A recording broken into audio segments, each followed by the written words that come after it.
Hey everybody.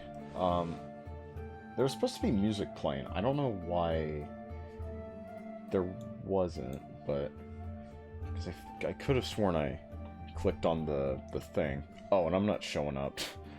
I forgot to. Gosh. Oh man. I had to go do laundry. I had to put my laundry uh, in the drying machine. But how's it going? How's it going, everyone?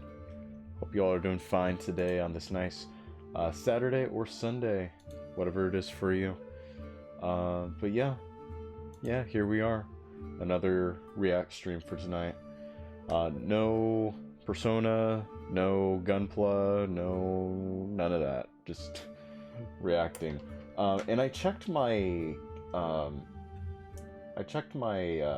laptop's battery with how it's charging. It's at full battery right now, but we'll see what happens.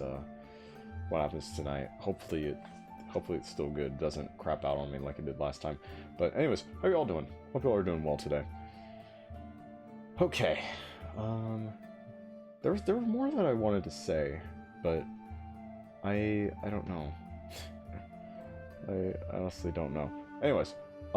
Let me see here. Do we have the laptop going? Actually, first of all, before I even do that, or actually, yeah, let me just check. Oh, no, I don't. Okay, hold on. Hold on a sec, I gotta do this. Alright. Big ol' Xbox.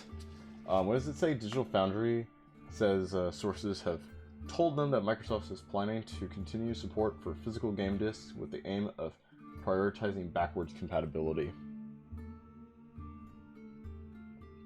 Well, I guess it's just that simple. Now that you got Sony moving away from physical.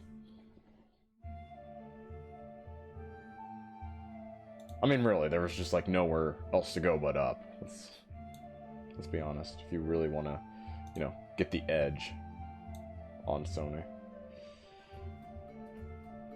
it's not really that difficult, which is surprising considering, it's Microsoft.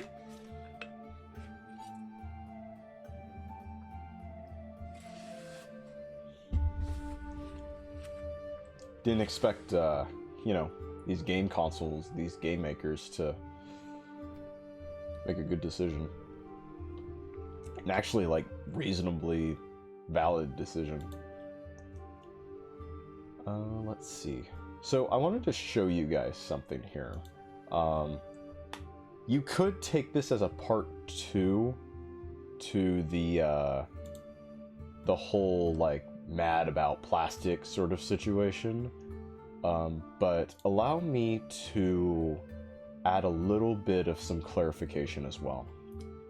Because what I'm about to show you guys, alright, this has to do with Gunpla. I think this, let me go ahead and just do that. If I can I get this? Okay, thank you. Oh my god, my computer. My damn laptop. Okay, so I think this situation right here, if I can go ahead and enlarge that, I think this situation here has a lot more validity to it than someone who is mad about a real grade not being smaller and quote-unquote loses the spirit of real grade, right? And so, so let me just give you guys some context here, whether you're in the know or not, okay? If you build Gunpla or not. So this is the real grade Akatsuki, okay? It came out in 2024, and the thing that makes the Akatsuki pretty much a disappointment is because it borrows the same inner frame as the real grade Ailstrike. And the real grade Ailstrike is one of these early real grades that came out at the time with like an inner frame MS joints, right? It's just weak. Okay, like all of these like pre-molded joints that on paper sound cool, right? It's supposed to like not only save you time in building the actual joints and like limbs and all of that, but they're meant to have this sort of mechanical function to them as well. Cool stuff, right? Great idea. Unfortunately, they were all built of this soft plastic that just weakened over time, and it wasn't good, right? So it took quite a while until we finally got it right around 2018 or so. Real grades were around since 2013. Okay, so it took about 5 years for Bandai to actually like get it right, you know. And that's why we also got like the real grade RX-78 2.0 to sort of right the wrongs of the early real grades at the time. But the real grade Akatsuki came out in 2024, and it reused an inner frame from way back in the day, right? And so it wasn't able to stand upright, you know, the legs were weak. And so people not only didn't like the real grade Akatsuki, but they also turned to third parties as well. Whether it was like an actual third-party kit that replicated the real grade Akatsuki, or something like the 107 Toys, joint replacement that reinforces the pieces. It's like a reinforcement piece that helps the legs actually be sturdy. But and I hear that's actually good. I've actually considered getting the 107 replacement runners in case I ever want to get the Akatsuki. So yeah, there's validity as far as like why people don't like the Akatsuki, as well as why it's reasonable people are outraged about this right here. Okay, so Bandai and Gundam Base, they announced that there's a new real grade Gundam Base exclusive kit. Okay, you can only get these at the Gundam Base stores. There's like a few around the world. Okay, we have a few here in America. The first one opened up in Chicago, and we're actually getting 2 more. One in Minneapolis, of all places, and the other one in Seattle. So, but anyways, so they announced that there's going to be a new Gundam Base exclusive real grade Akatsuki kit, and it's going to feature the Uwashi equipment and the high grade 1-144 Zeus silhouette. Okay, and I think this is from the Freedom movie, Seed Freedom. I haven't seen it yet, but I remember the Akatsuki being in Destiny, and it never used this. So I think this is from Freedom. So anyways, custom joints part set. And so this is what it looks like. It's got the Zeus silhouette. It's got this like big ol' cannon right here. It looks really cool. Okay, I'm not gonna lie. Now the thing about this kit, as you guys can see right here, people are upset about this. People are upset because what this kit has, alright, this exclusive Gundam Base kit has, is that it comes with a reinforcement runner for the legs. And it's supposedly meant for the Akatsuki to be able to withstand the weight of the Zeus silhouette, while at the same time having good articulation. Okay, so stiffening up the legs, good articulation. Something that the original Akatsuki, the original real grade Akatsuki, lacked. And so you can only get this right here you can only get this through the exclusive Gundam base kit, which is expensive as fuck. Right? And so people are mad. They're wanting this right here to be released on its own. It's a great decision to include 2 new runners as accessories, isn't it? If I had to nitpick, I'd say I'd like it if they just sold this part. And so you just see everybody mad. Like, it's already popping up on Macari. Probably because of people who scalped it. Yeah, I mean, look at these prices. God damn. Like, I'm no, I can't really translate these prices, like, from yen to US dollars, but I would imagine these are just probably a lot. Yeah. So, people have an issue with this runner right here. And it begs the question, okay? Whether or not Bandai actually knew about the issue with the original Akatsuki or not. Because remember, keep in mind, this right here, this is meant to reinforce the legs for when it attaches onto the Zeus silhouette, okay? But it makes the legs better. So, did Bandai know that the Akatsuki was faulty and didn't bother to do anything about it until now, but in the worst way possible? Or is this just kind of a victim of circumstance kind of deal? I'm leaning more towards the former than the latter, because you have kits like the real grade Sinanju and the real grade Zeta that have been out for how long now?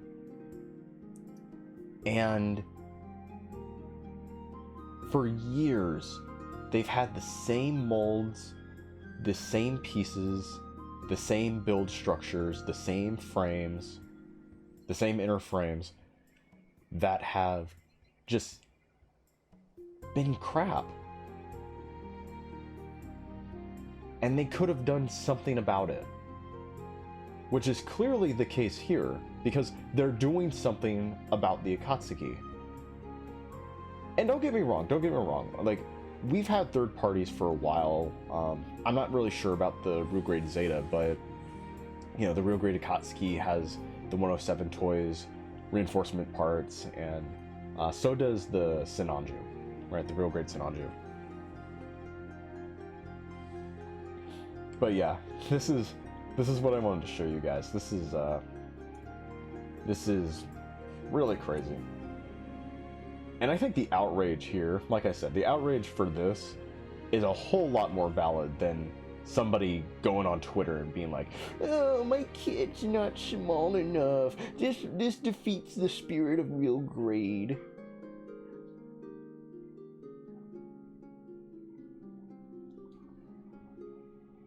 Like, we get it. You want a smaller kit, but like,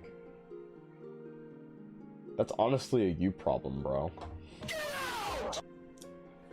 But anyways, that's all I wanted to show you guys. Okay, so let's take a look here.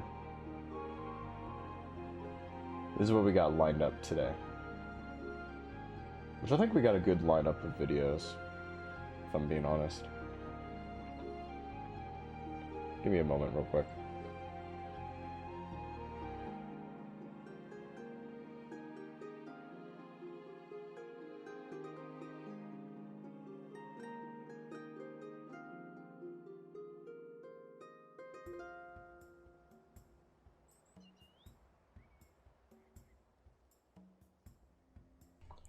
Okay, I'm back. Sinuses are bothering me. Okay, so we got some videos here for tonight. We're gonna see like stuff about fast food, private equity. I have another video covering private equity and youth sports, how they've ruined them. Yeah.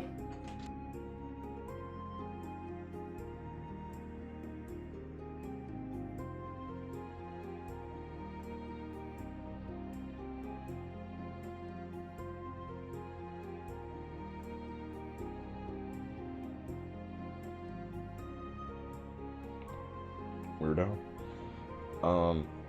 Anyways. But yeah, I've seen,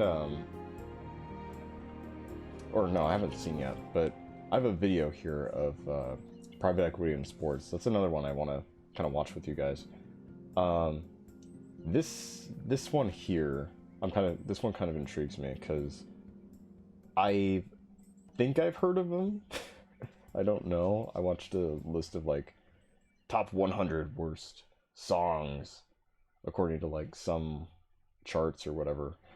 But yeah, Hinge, Lego. This one I've been wanting to see, and this is the video that we were trying to watch last time, but then my video crapped out. And if we have time, if I'm feeling it, we'll watch this one. Anyways, let's see. What do we got here?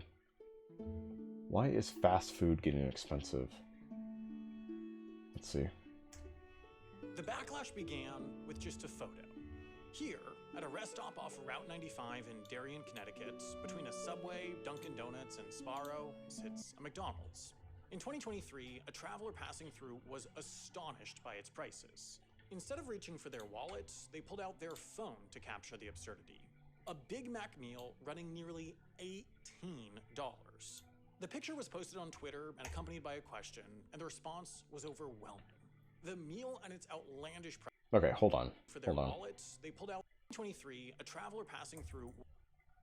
Let's go back. The backlash began with just a photo. Here, at a rest stop off Route 95 in Darien, Connecticut, between a Subway, Dunkin' Donuts, and Sbarro, sits a McDonald's. In 2023, a traveler passing through is that like was a astonished pizza by joint? its prices. Instead of reaching for their wallet, they pulled out their phone to capture the absurdity. A Big Mac meal running nearly $18. 18 bucks? Accompanied by a question. 18 bucks for a Big Mac meal? What? Brother, what are we talking about? What do you mean 18 bucks? What is that? For a McCrispy? 18?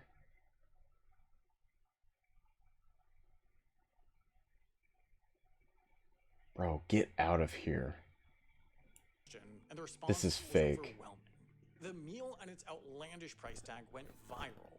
It sparked conversation across social media. It made national news. It got so big that even McDonald's itself got involved, releasing a statement accompanied by a handy graphic aimed to bust some myths. I can't even read this because the quality is shit for some reason.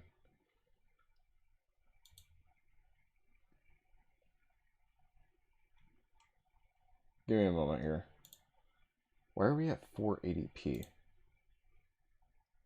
Okay. Man, even McDonald's had to step in. Myths versus facts.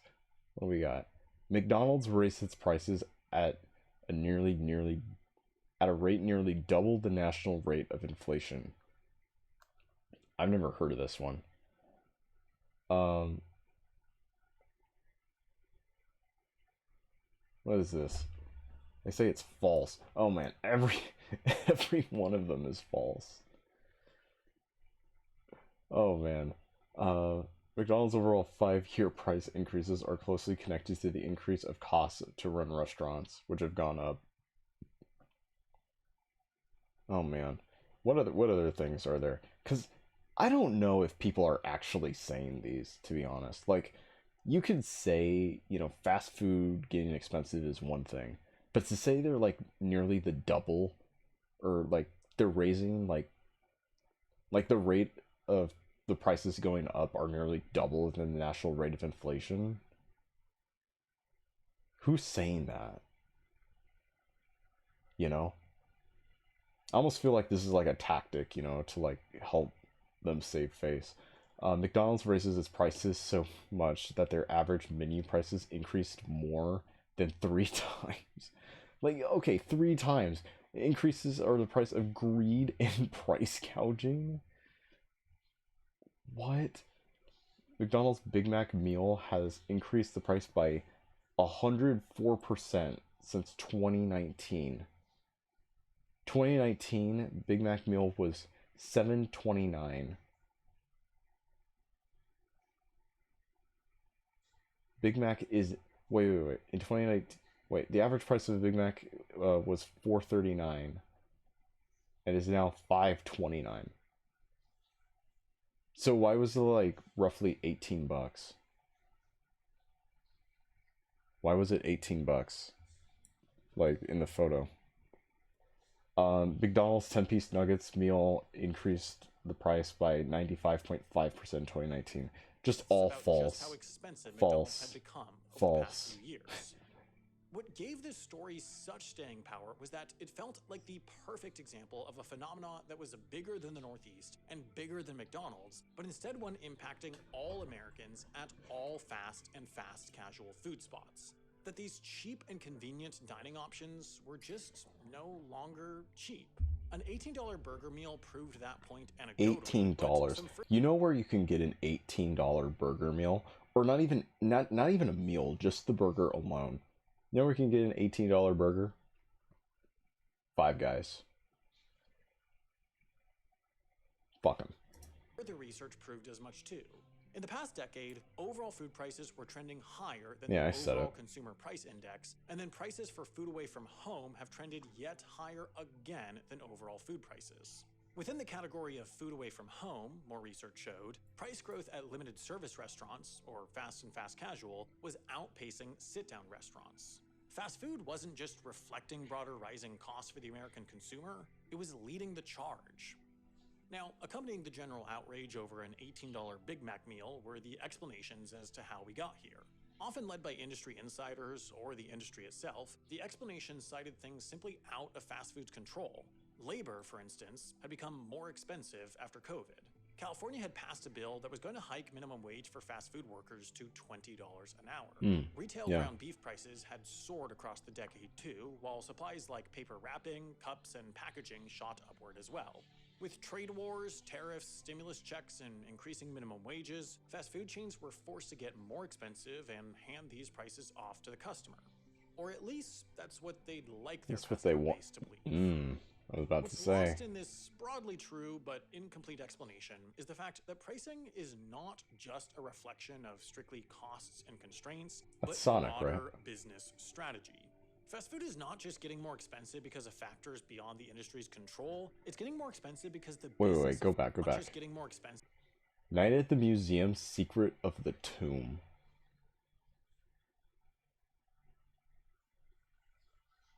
When was this? Night at the Museum: Secret of the Tomb.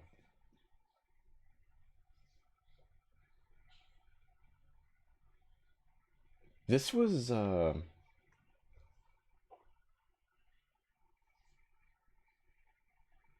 that the last Night at the Museum movie? I don't know. Look at this. Hamburger $3.39. Classic Frosty 99 cents for a small. Oh man. What else we got here? The Wendy's chili. $1.79 for a small. Like, look at this. Look at this. Bacon cheeseburger, $1.89.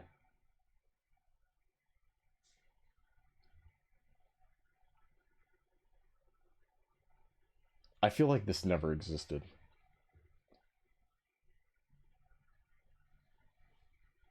Like, I lived it, but it just doesn't feel real to me now. You know how you've been away from something for so long, and then you look back on it, and it's like, wow, did that actually happen? That's how I feel. That's how I feel looking at this picture. because of factors beyond the industry's control. It's getting more expensive because the business. When was the of last fast time I food watched is Night at the changing on Museum? fly. Compare these two Ben burger Stiller joints on and either Robin side of Williams. I-5 in Burbank, California. One representing the cutting edge of fast food's change, the other an industry outlier that simply refuses to change. Uh-oh. These two storefronts offer I just a watched very a similar product video at a very on similar In-N-Out price. yesterday. The Double Double at In-N-Out Burger costs $6.10, and the Big Mac at McDonald's at $6.49.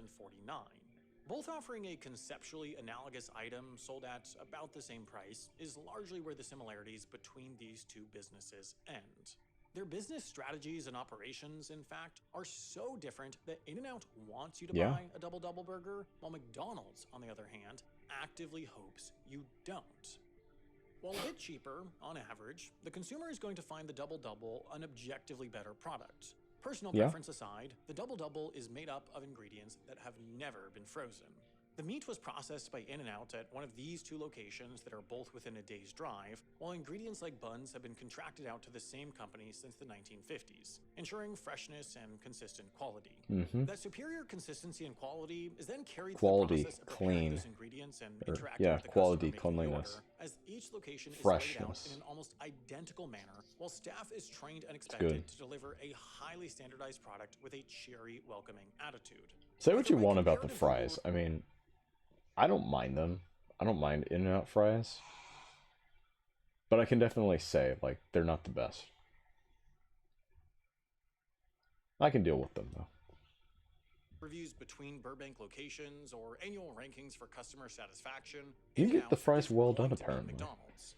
And it has to. I'll have to ask for that. Core to the company's strategy. Mm. This In-N-Out, and every In-N-Out, has a lot of staff to pay. Whereas McDonald's can run a slow shift with 5 to 10 employees, an In-N-Out will be staffed with 10 to 15, and during the lunch and dinner rushes, this number can regularly balloon to 25. Oh, yeah. And not only are there more people to pay, but they're getting paid better, as this Burbank location starts its staff at $22 an hour with benefits and quick positional and pay advancement opportunities. With industry-leading pay and staffing and a comparatively cheap product, the chain through vertical integration. The company owns the locations rather than renting them. Working through In-N-Out meat processing and trucking, and it sources products from pink lemonade to paperware from the same singular companies it has for decades. But those savings aside, to profit off a menu built around $5 and $6 burgers, this location needs to sell a lot. Because of a combination of quality and consistency, an In-N-Out customer will gladly brave a 20-minute drive-thru wait or stand in line for a few minutes without the privilege of ordering ahead or through an app. And because of this loyalty to the product, an average location... And In-N-Out refuses to... By the way, they refuse to do delivery services or go through DoorDash or Postmates or anything like that, Uber Eats. They don't do any of that. They have stood tried and true to the in-person experience, whether it's actually in the restaurant or in the drive-thru. That's it. And I like that. I like that about them. That's sort of like quality experience that goes on between the establishment and the customer. That does wonders in the long run. It does. Of about $6 million a year. McDonald's, on the other hand, averages about $4 million per location a year. More impressive still, In-N-Out pulls in 33% more business in 15% less time, as its locations are open for an average of 14.5 hours a day compared to McDonald's 17. Family-owned, consistent, clean, simple, In-N-Out feels like what fast food was like at its founding in the 50s. But that's exactly why it's so singular, so unique from the rest, and so small. In its home state of California, there are only 289 locations compared to over 1,200 McDonald's within the state. Just within this narrow cross-section of Burbank, McDonald's outnumbers In-N-Out 4-1. In-N-Out is tiny in the grand scheme of things, and in every trend of fast food, it's an outlier.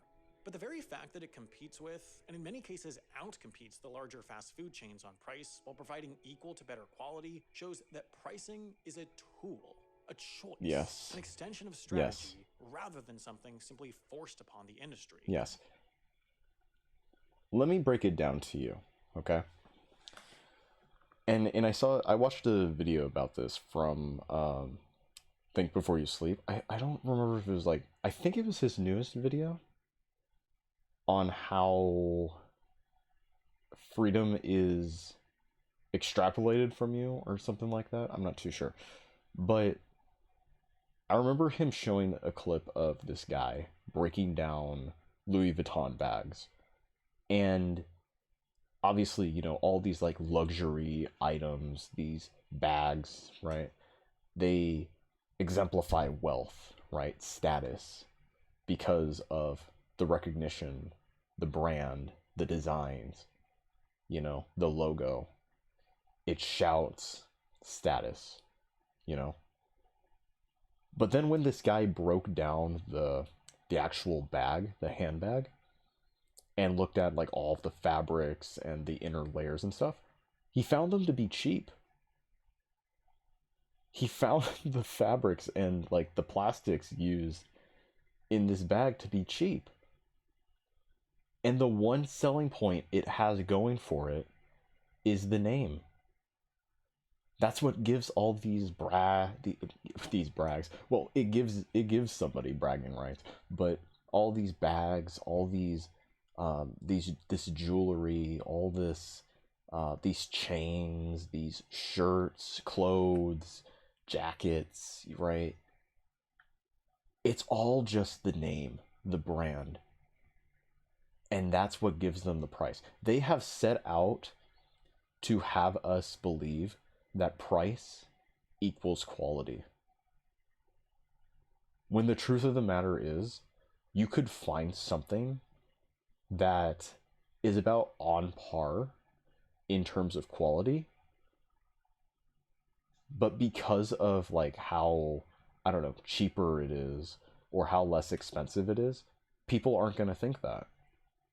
They're going to think, oh, I would rather get the $1,000 bag rather than the $300 bag. I remember getting these earbuds, these wireless earbuds, and they have like a screen on them too, on the case. These were originally $200, but the company who put them out had them on sale for on Amazon for like 90%. It was like 90% off. So I ended up getting them for like 16 or $17.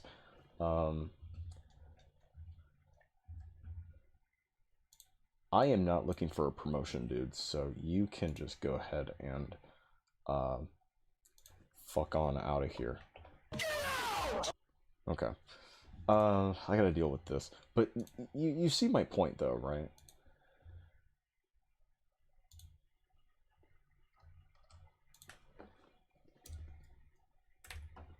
Yeah. Okay. And so like the same principle applies to not just luxury, but a whole bunch of things, right? Fast food, obviously, right? With their prices getting more and more expensive, and you know, In and Out being the one of the exceptions that are like, hey, it's not about price, it's the quantity of price, it's a matter of quality, right? The quality of the food is what really matters. And in video games as well, right? This whole thing going on with Rockstar and GTA 6. Like, Take Two's CEO literally thinks that GTA 6 is going to have like such an extreme, great quality, right? It's going to be a high end video game experience like no other. And it justifies the $80 price tag, even the $100 price tag, which, by the way, the Ultimate Edition has content that isn't even like, that's like, let me rephrase that. The $80 version doesn't have the content that's in the $100 version.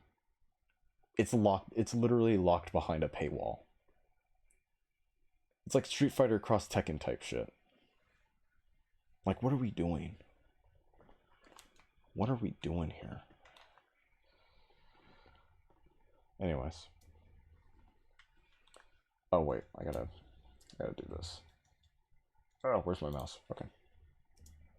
With 14,000 My setup locations sucks, in guys. just the US, but just 5% of those locations My operated by a laptop publicly sucks. traded company, McDonald's as a corporation just can't maximize consistency or quality of products like In-N-Out, nor are they really incentivized to. You Nope. see, the transformation that shot prices through the roof began with a pivot, making breakfast available all day.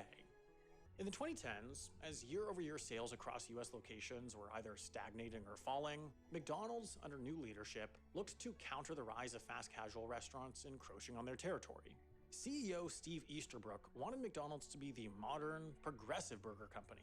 That meant better quality chicken, fresher beef, more data-driven decisions, and a more capable mobile app. The first major move was that all-day breakfast extension. Customers had always Is clamored that for this. why they Surveys advertised how the beef in the quarter pounder was like better or like fresher? You remember those advertisements with John Goodman?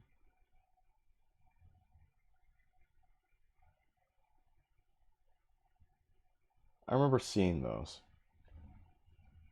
called for it, but leadership understandably had reservations. Would it be worth the kitchen remodels and complications? Would the move cannibalize lunch and dinner product performance? Rather than go off a hunch, they modeled it, leaning on a tech partnership with Applied Predictive Technologies, then rolling out a regional trial and collecting receipt data with the help of the NPD group. The study showed that NPD. all-day breakfast would bring customers they had lost back, while also adding to overall receipt totals, as midday diners were showing a tendency to toss a breakfast item like a McMuffin or hash brown on their order.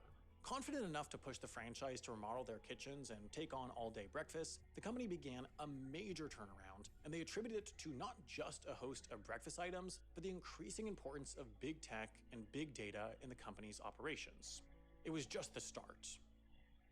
Consider these three transactions. One buying a Big Mac meal in Aztec, New Mexico, one buying a Big Mac meal in Newcastle, Colorado, and one buying the same product again, this time in Burbank, California. The difference in prices between the three reflect what McDonald's can't control: the independent franchisee pricing that accounts for labor costs and other local factors. But consider the medium through which True. each transaction occurred: 2 kiosks and a phone screen, and now McDonald's greatest tool for business optimization comes into focus. Historically, a common refrain for those in the know was that McDonald's is a real estate company. This still holds true. They own much of the land on which their franchise locations sit. They count on rent as a core income stream. But in the last decade, McDonald's, along with its large competitors, have increasingly become tech companies too. Turning to tech allowed McDonald's to focus on I keep bumping my mic aspect of filter. the company's I should shortcomings look that into all-day breakfast had hinted at: the amount of convenience. Customers area wanted that shorter wait McDonald's times, owns. faster orders, and ways to order ahead. In short, this meant screens. In 2019, the restaurant chain acquired a company called Dynamic Yield to help further optimize and personalize the ordering experience through past user data and trends. It was the largest acquisition by McDonald's in 20 years, and it They get to learn how forever much of a altered fat the ass you ordering are. process. Take, again, getting a Big Mac. Now, really no matter its price, a Big Mac is either a loss leader or only derives a tiny turn of profit from a McDonald's location. If you were to order one in the past then, whether in the drive-thru line or counter line, you'd be faced with a whole host of promotions of new products, drinks, or all-day breakfast items in the form of physical posters and banners on the menu. And when you went to order your simple sandwich, you'd be asked if you'd like to turn it into a meal. I miss those French fry packages. Drinks have far better margins. Perhaps you'd be tempted to do so because McDonald's, after all, has years of experience in getting you to spend a little bit more. McDonald's has a long-used meal pricing decoy strategies, for example, to make the large meal feel so similarly priced to the medium that you go ahead and opt for the large. If you were to leave with just a sandwich, that'd be a loss for the chain. If you were to leave with a sandwich, a drink, and an odd-end add-on, McDonald's would count that as a win. But now, Dynamic Yield, some sort of psychological economics right there, have all taken this to the next level through far smarter, far more personalized sales tactics. Digitized, personalized, customized menus means long gone are the days of the drive-thru board listing every possible meal item. Today, if you're planning on ordering at the counter or off the digital menu at the drive-thru, you're only going to see the options the company wants you to see. At this New Mexico location, the only listings and prices are for extra value meals. If you're planning on just ordering a Big Mac and not the meal, you're gonna have to ask, and if you want to know the exact price before committing, you'll have to ask for that too. You can still order anything off the menu, of course, but a curated menu passively pushes your order towards what they want to sell. And this Yeah. goes both ways too. The company actively wants to make a sale, too, and is pushing options that have proved popular, or say if it's a super hot day, it'll push items like ice cream and cold drinks that it assumes will be popular.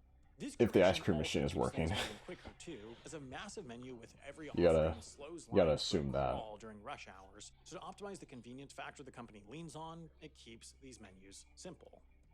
If you want the full menu, you'll have to turn to the kiosks or the app, but it's going to be in exchange for your data, or at least asking for your data.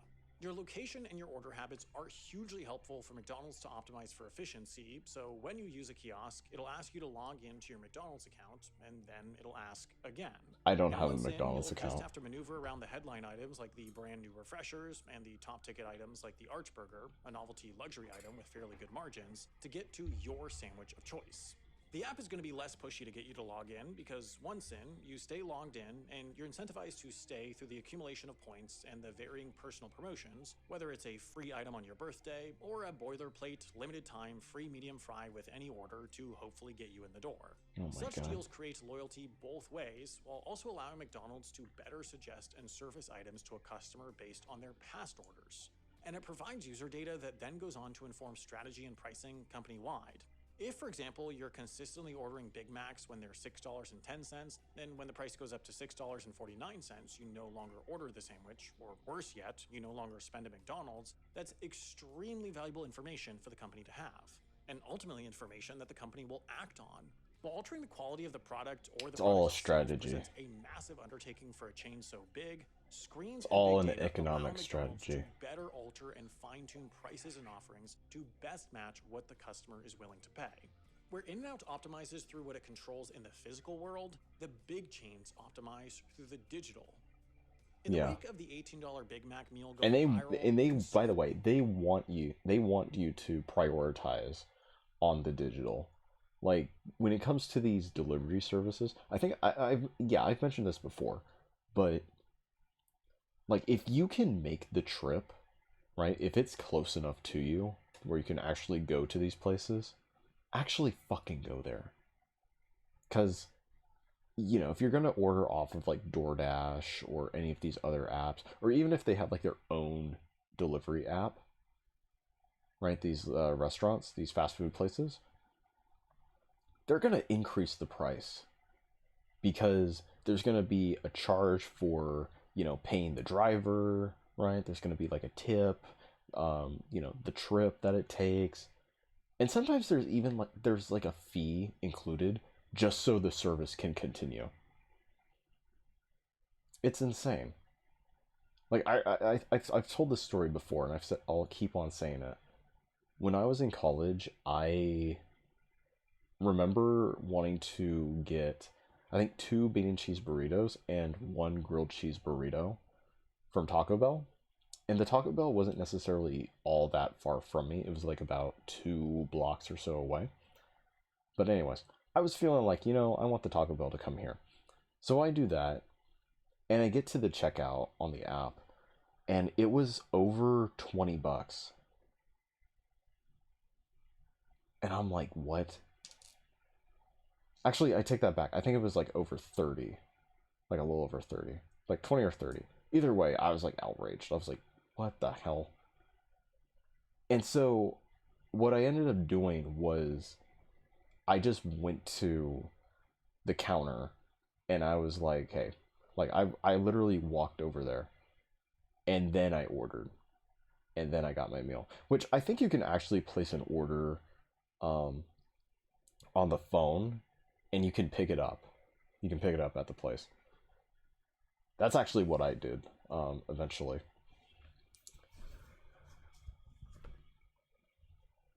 But yeah, it's outrageous. They want you to be digital. Everybody wants you to be digital. And you don't understand the implications of that. It's so well beyond you, all right? They are wanting you to be these cattle that just buy into the digital distribution. They want you to be able to like think this is the norm. This is the way things are. This is the way things ought to be. While at the same time taking away your freedom to think for yourself. To be able to make rational, good economic decisions for yourself. That's all it is. Over McDonald's pricing strategy were voiced in an earnings call. The company was losing its important lower-income customer, and the perceived value of the company's products in relation to price was declining. The answer came in the form of a major value push. First, the $5 meal deal launched in mid-2024, then the McValue menu the year following. Both span breakfast and lunch items, both have marked a pivot in sales, and broadly have proved to work. And yet, if you were to go to this McDonald's location in Darien, Connecticut, a Big Mac meal would still run you nearly $18. And that's because the word perceived and perceived value is doing a ton of work. McDonald's is not in the business of quality food or cheap food so much as it's in the business of convenient food at a stomachable price. That's why the company developed the app. It's why it revamped drive-thru menus to get average ticket times down. It needs to provide a product at pace. More accurately, it needs to provide products at pace. It needs to be a place where you can grab lunch, a coffee drink, and a bag of ice all at the same time. But a customer will only act on such convenience. You can get a bag of ice at McDonald's? They're not getting ripped off for a fairly unspectacular I think I've heard of that before, actually. McDonald's pores over the data, tinkers with prices, alters its value menu offerings over and over to find the precise price point that the customer will tolerate. Recently, the company launched its own line of refreshers, and they're pushing the product hard. Now, yeah, Red Bull refresher have high returns, but they also create incentives. Nothing screams McDonald's more than Red Bull. Rather than going to Starbucks, one could just hop on the McDonald's app and order one of these along with a food item that Starbucks can't match. At $3.69 to $4.69, these drinks aren't cheap, but they're comparatively cheaper. They're cheaper than the options at Dutch Bros, Starbucks, and Sonic. They're just cheap enough, the company hopes, for the customer to think they're getting decent value for their money and benefiting from the convenience of being able to grab food in the same stop that they'll change up their typical afternoon refresher routine and instead bring their business over to the Golden Arches.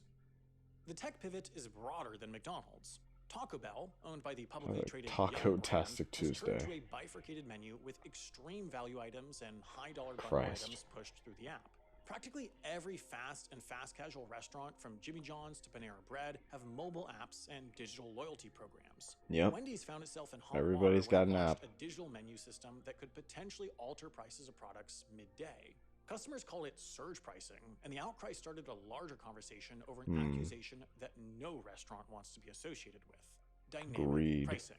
Of course, none in the industry want to be associated with dynamic pricing given how much distrust the label engenders. But the technology exists, the data and the data processing exists, and already at just about every big chain, though it doesn't happen over the course of the day, the prices of products do change and the value menus shift around every few months.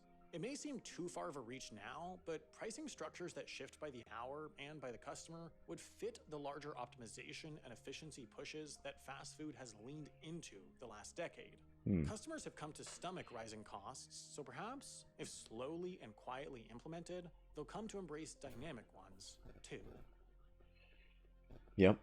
There's an interesting problem. It's exactly what I was telling you guys. Exactly what I just said. They don't want you to think for yourselves. They want you to just shut up and buy the product digitally.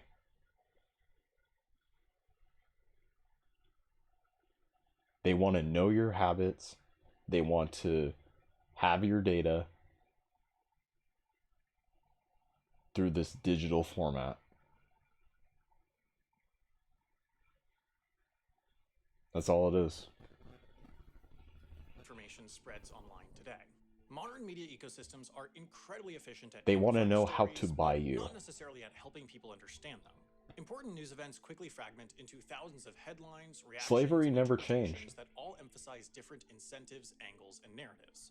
So, when news broke during the production of this video, It just has a new the Food and Drug practice Administration had with a new resigned, face. I wanted a clear way to understand not just the story itself, but how the story was being framed, and that's why I turned to our sponsor, Ground News. Ground News is a Ground mapping website that News. gathers news from over 50,000 sources worldwide in one place, so you can get the full picture of every story by comparing coverage across outlets, getting insight into a source's bias, how factual they are, and who owns them. When looking into this resignation at the I wonder FDA, who's the on most Ground News, biased, I can see according that to over Ground News. 350 sources covered this story. If I scroll down, I can see every article on this story and compare in real time how the story is being framed across different outlets. And just looking at these headlines, you can already see just how differently the story is framed from either side of the political spectrum. This headline, from what Ground News identifies as a right-leaning source, frames Marty Makary at odds with the current administration, while this headline from a left-leaning source frames Makary as Trump's FDA chief before then highlighting the new appointment's alignment with the president. Effectively, both sources then are framing the same person and the same story in a fairly different light when it comes to Makary's standing and relationship to the president, signaling to me to look into this more before just echoing either side's framing. Additionally, another feature I love is Ground News' blind spot feed, which surfaces stories that are disproportionately reported by either side of the political spectrum. These are stories that you may be missing and could be buried for a reason. I find I don't always have Make sure the to check your time or blind energy spots, to deep people. dive into every news story when my job is basically deep diving and understanding broader news stories like fast food prices, so it's super helpful to see the talking points of each side to understand where there's agreement, while also seeing where the disconnects are. And honestly, as someone that tries not to mindlessly repeat biased talking points, Ground News is an awesome way to check my own biases and make sure I'm not falling for overly simplistic or unfair characterizations of the news that tend to pop up too often these days. They've even been endorsed by the Nobel Doesn't that Peace say Center for their Notebook positive Pro? impact on media literacy. If you'd like to clean up your news diet That's and great. speak with more confidence on subjects because you see how all sides are covering it, I partner with Ground News to get you 40% Is it better than off my the MacBook? same unlimited access Vantage subscription I use if you subscribe through my link, ground.news/Wendover. They're completely subscriber Probably funded, is. so there's no corporate influence deciding what you see, and you'll be supporting the channel while you're at it, so thank you. Oh, there you guys go. There you go. Ground News. Nice pause. Oh, man. Well, I haven't cared about McDonald's in such a long time. You know? Like, would I go there, like, every now and then? Especially, like, on a road trip, right? Like, a place to stop or get something to eat. Maybe even, like, if it's, like, breakfast or whatever. Like, would I go there? I guess. Right? But I just don't care about it anymore. Like when I was younger, I was like, oh yeah, quarter pounder or the McNuggets. Now I'm just like, it's whatever. Like, I prefer In-N-Out. I prefer, this is gonna sound heinous, but I prefer Burger King. Which may not even be like better, to be honest.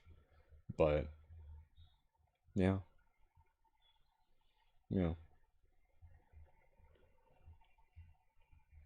But anyways, yeah, this whole thing about just all of these companies, all these brands, these businesses, they want to incentivize, like,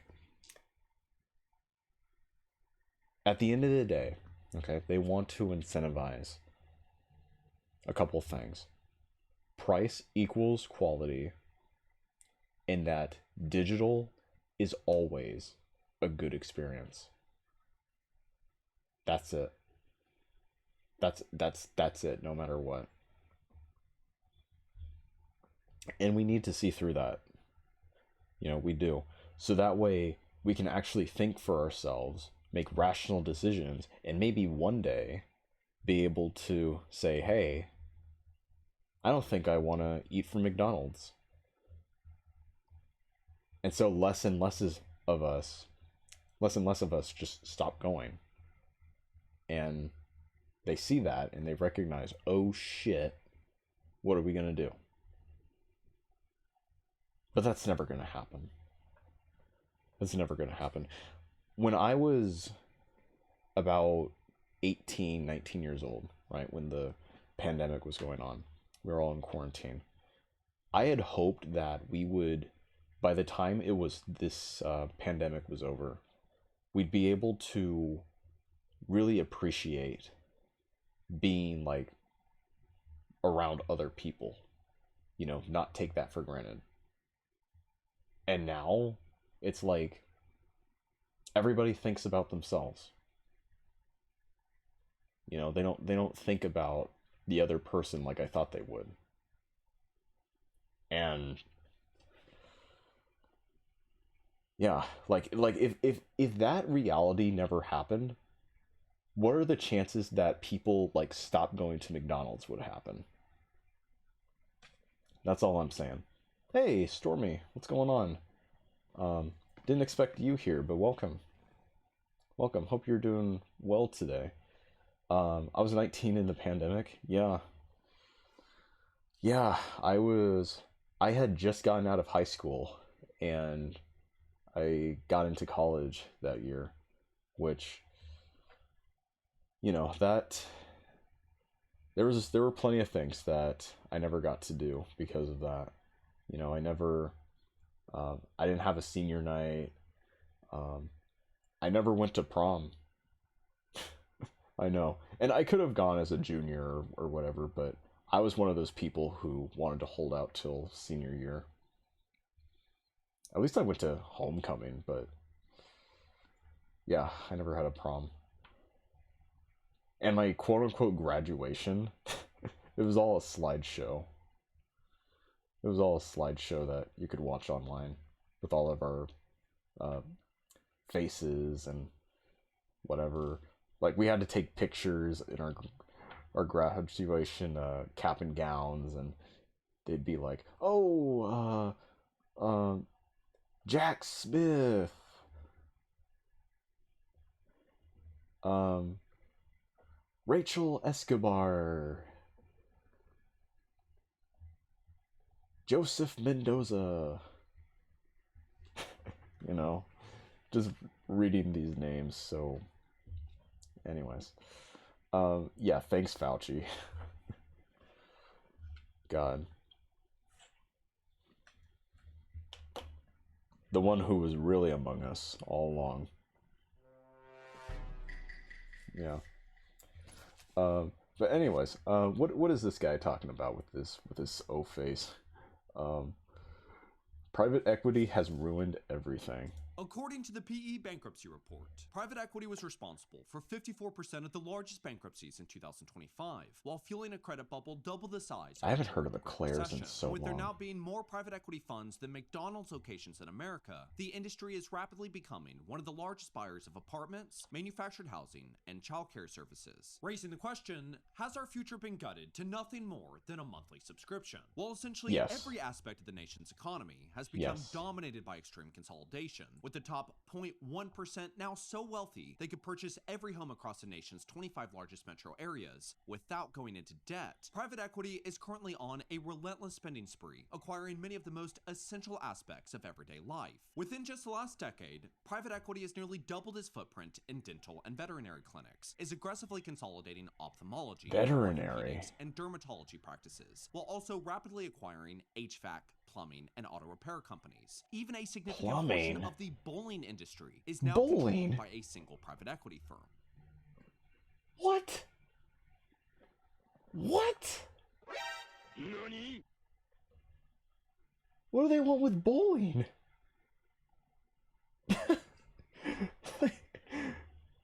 Are you kidding me? Simple game of just knocking over 10 pins with a ball.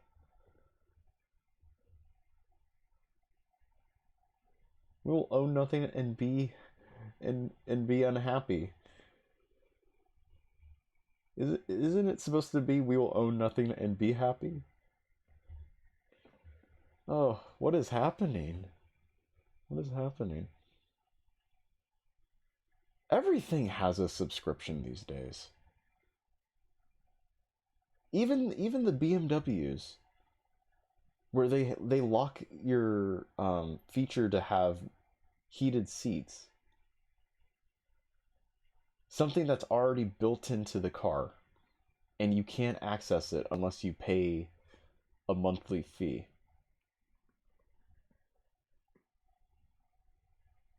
That's crazy. That's like some Street Fighter cross Tekken type shit.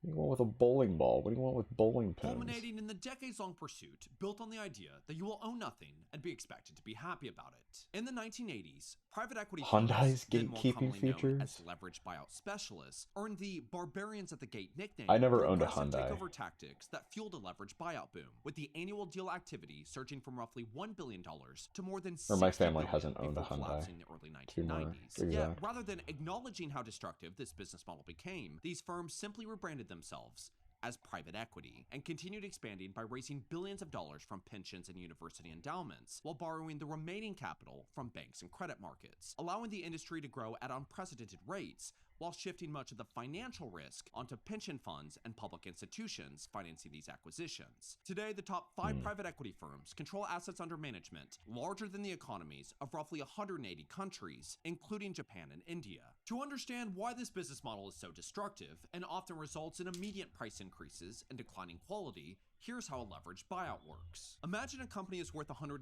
Rather than paying the full $100 themselves, a private equity firm typically contributes only around $10 for the equity portion of the deal, often raised through pensions and university endowments, and borrows the remaining $90 from a bank. But instead of that debt remaining with the private equity firm, it is transferred onto the company being acquired. In order to service that debt, companies often raise prices, cut workers, sell assets, reduce investment, or lower the quality of their products and services in an effort to generate higher profits. You know what that sounds like? That sounds like a music label.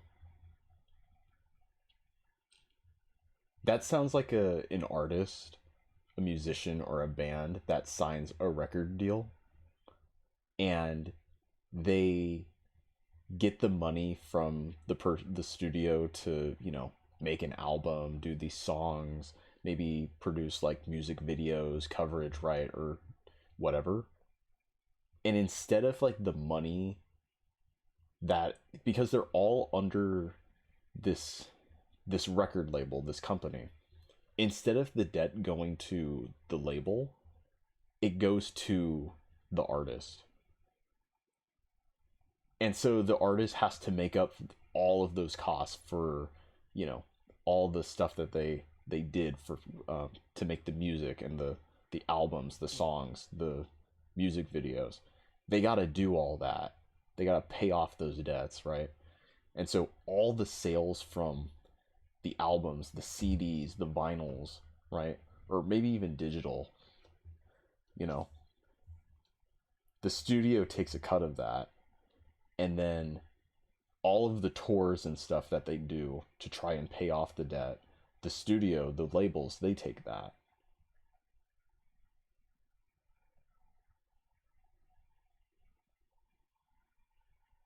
It's about on I can't talk. It's about on par as this. That's crazy.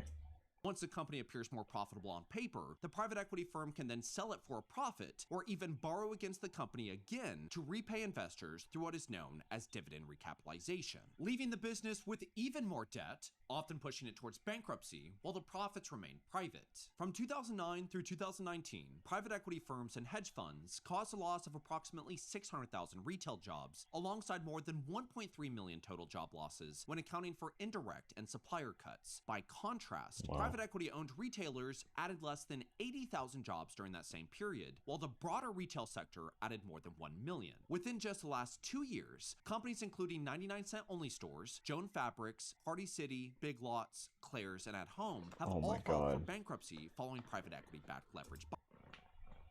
Oh my God. R.I.P. Party City. Every single year in middle school, in high school, I went there to find my Halloween costume. I did. I remember there was like this one event where, because I was part of the school ASB, I was part of the ASB for my high school. We were showing the new freshmen like around the campus, like the new freshmen who were coming to our school, around campus, like where all the classrooms are, you know, and cafeterias and stuff, like where everything's at. And we wanted to do a theme. Like each um, group was like a certain theme, and my group was up. I had to be Mr. Fredrickson. So I literally went out and found, you know, like I found a cane. I got like a tennis ball and attached it to the end, and got some glasses, and I didn't get a wig, but I ended up getting like some like spray that I can like make my hair silver or white. Yeah, man, Party City. That's a shame. 99 cent store too. There was one that um, used to be in the town I was in during high school. It's a shame. Buyouts, laying off a combined 55,000 workers and counting. And while Walgreens may also be heading towards bankruptcy risk following its private equity buyout, the company has already laid off The roughly Walgreens near 9,000 us just workers. closed down. According to the Economic Policy Institute, every 100 retail jobs lost results in an additional 122 indirect job losses throughout the economy. Meaning that from these examples alone, What? private equity-backed bankruptcies have likely contributed to well over 140,000 lost jobs in retail since 2024. And while the destruction of That's hundreds of a thousands lot. of jobs demonstrates the consequences for workers. Can you imagine that? What was that? Like over 120,000 or 140,000 jobs within like 2 years? When was this video posted? Just to make sure. 4 days ago. Okay. In a matter of 2 years, you lost over 100K plus jobs because of private equity. Damn. That's tragic. Like, is there anything else in history, like throughout history, where you can think of like the amount of jobs and employment that just sunk so like deep, so drastic like that in just 2 years?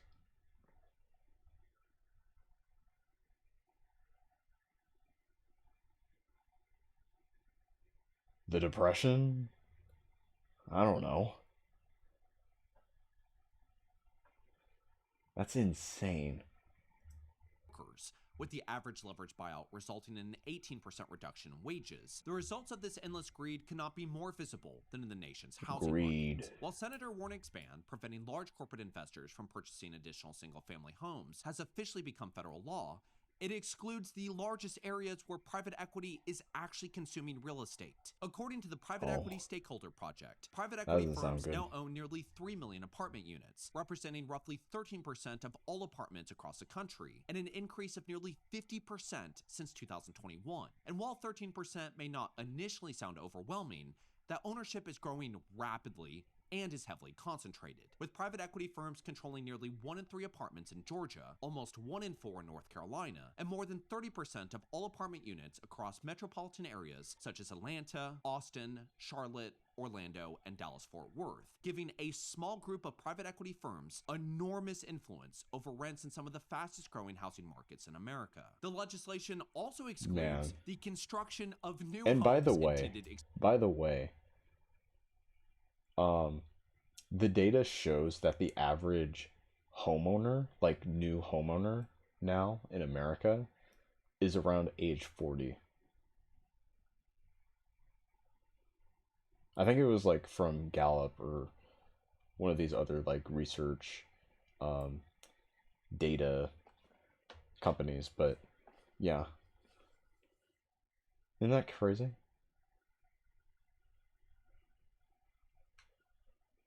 Fuck it. I guess we're all Italian now.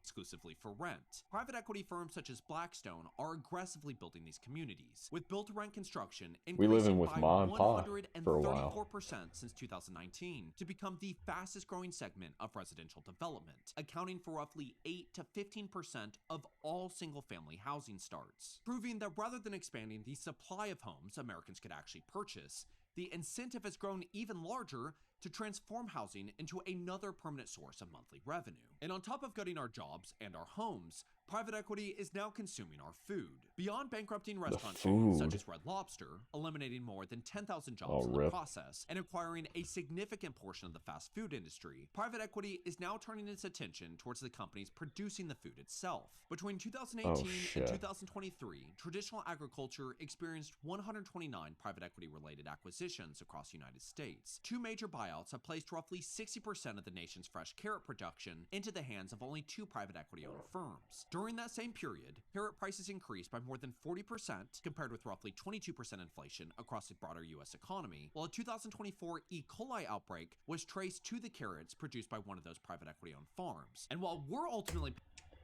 And you know what's going on today? You know what's going on today? The lettuce bacteria that gives you diarrhea.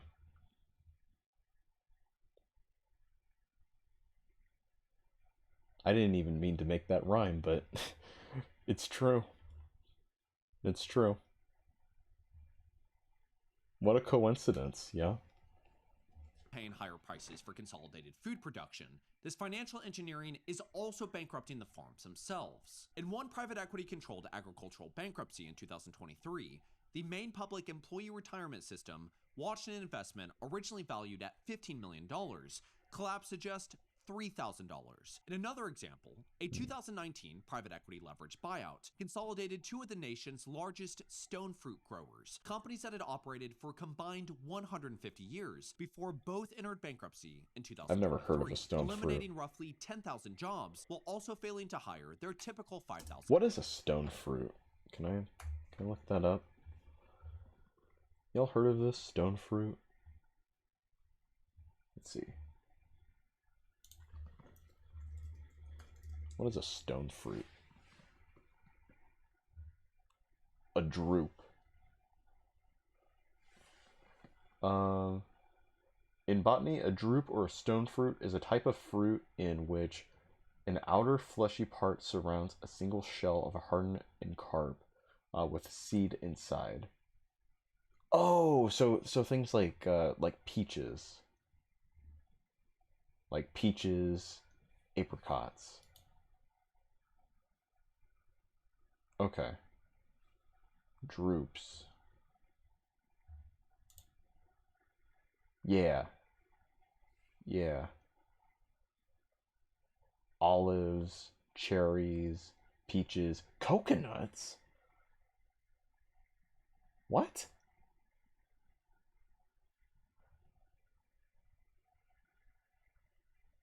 Coconuts don't have...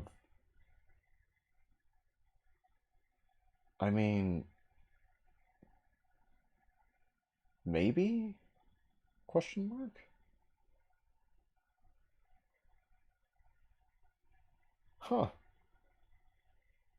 Well, now I know. Yeah, raspberries, blackberries, nectarines, plums. What are those? Pluots? I've never had those before. Donut peaches? The hell? We turn peaches into donuts now?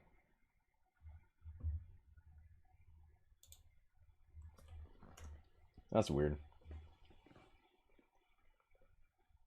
We're just so fat, we just think about donuts. That's all it is. And seasonal workers, ultimately proving that as food becomes yet another financial asset, ensuring people are fed becomes secondary to generating returns for shareholders. And to ensure that I can both literally and figuratively put food not only on my table, but for those who are helping the channel, I'm going to have the editor of my Patreon discuss how today's sponsor, Factor Meals, was kind enough to send her food in a time of need. Factor. Hey everyone, I'm sure you remember me from previous videos, but if I not, don't know I've been you. super busy editing Damon's Patreon content. I've also been moving to a new state and just planning for my wedding. Unfortunately, we moved into a house that has no AC or internet due to previous tenants, and so with the stress of getting all that replaced and then trying to meet my fitness goals, the sponsor of today, Factor, has been kind enough to send us some meals to try. Factor meals come fresh, never frozen, with every meal being dietitian My family approved, used to made have with real ingredients. Lean Home proteins, healthy Chef. fats, whole grains, and 2 fruits or vegetables per meal. I ordered this filet with a But then truffle we tomato realized, meat, and it was you know, really good. I mean, like, we have enough really, recipes really good. to where With the majority we could of us probably just either go working out and multiple jobs or just make living this very stuff. busy lives, having Factor meals ready in 2 minutes fits seamlessly into a busy Yeah, schedule. it's kind of Thank worked you, out. Factor, for helping Maura, and if you would like to live a more stress-free life, head over to factor75.com or click the link below and use code Damon Cassidy FP50 to get 50% off your first Factor box. Use code plus free NewKatana breakfast for 1 year. FB50. That's factor75.com and use code Damon Cassidy FB50 to get 50% off your first Factor box plus free breakfast for 1 year. New subscribers only, varies by plan. One free That'll be breakfast the item day per box when I have for a 1 year sponsor, while and subscription I give you active. guys And a while private discount equity code has already with wiped my out name. hundreds of thousands of jobs, increased rents on hundreds of thousands of homes, and raised the cost of groceries for millions of families, these firms are now Yeah, that'll applying be the the day. same extractive business model to the one industry where the consequences of failure are literally measured in life or death. Over the past decade, private equity firms have invested well over $1 trillion across the U.S. healthcare system, acquiring hospitals, behavioral health facilities, nursing homes, ambulance services, medical staffing companies, and an expanding share of outpatient care. One of the most prominent industries they are Wow. rapidly consuming is dentistry, having doubled their share of the market since I'm not surprised, 2015. honestly. By operating through dental support organizations, firms are able to control clinics while bypassing laws requiring them to be owned by licensed dentists, with research showing that prices not only increase by roughly 3.3% immediately following acquisition, but services also shift away from routine maintenance and towards more expensive surgical and restorative procedures. A model private Oh my equity is now God. rapidly expanding across ophthalmology, dermatology, and countless other medical specialties. We've had to switch while dentists unfortunately consuming a hospitals few as well. years ago. Research has linked private equity ownership of hospitals to a 13.4% Because increase the in care emergency was department beginning to deaths be and a 2.7% more expensive. rise in 30-day postoperative mortality, as the very people responsible for life or death situations are treated as another cost to be minimized, including salary cuts of nearly 18% and an 11.6% drop in full-time emergency department staffing. Patients at private equity-owned hospitals experience roughly 27% more falls God. and 38% more central line infections. In 2023, after giving birth to a healthy baby girl at a private equity-owned hospital, the mother tragically passed away after developing severe internal bleeding when hospital Oh, staff no. discovered they no longer had the common medical device needed after the equipment had reportedly been repossessed over unpaid bills, ultimately What? demonstrating that when private equity applies these same financial incentives responsible for bankrupting retail, raising rents, and consolidating America's food supply, They get shit taken over like not being able to like to have ends meet. What the fuck? Especially in something like in a hospital.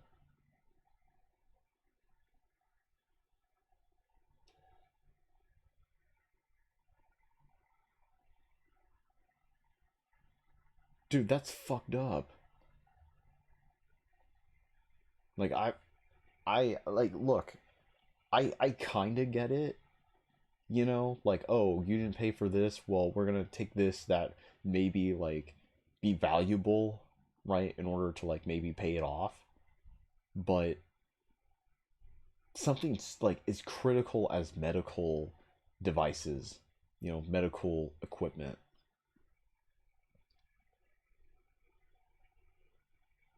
They lost a life because of that.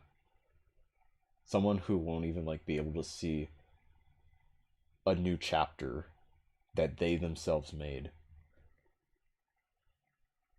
They can't even live in it.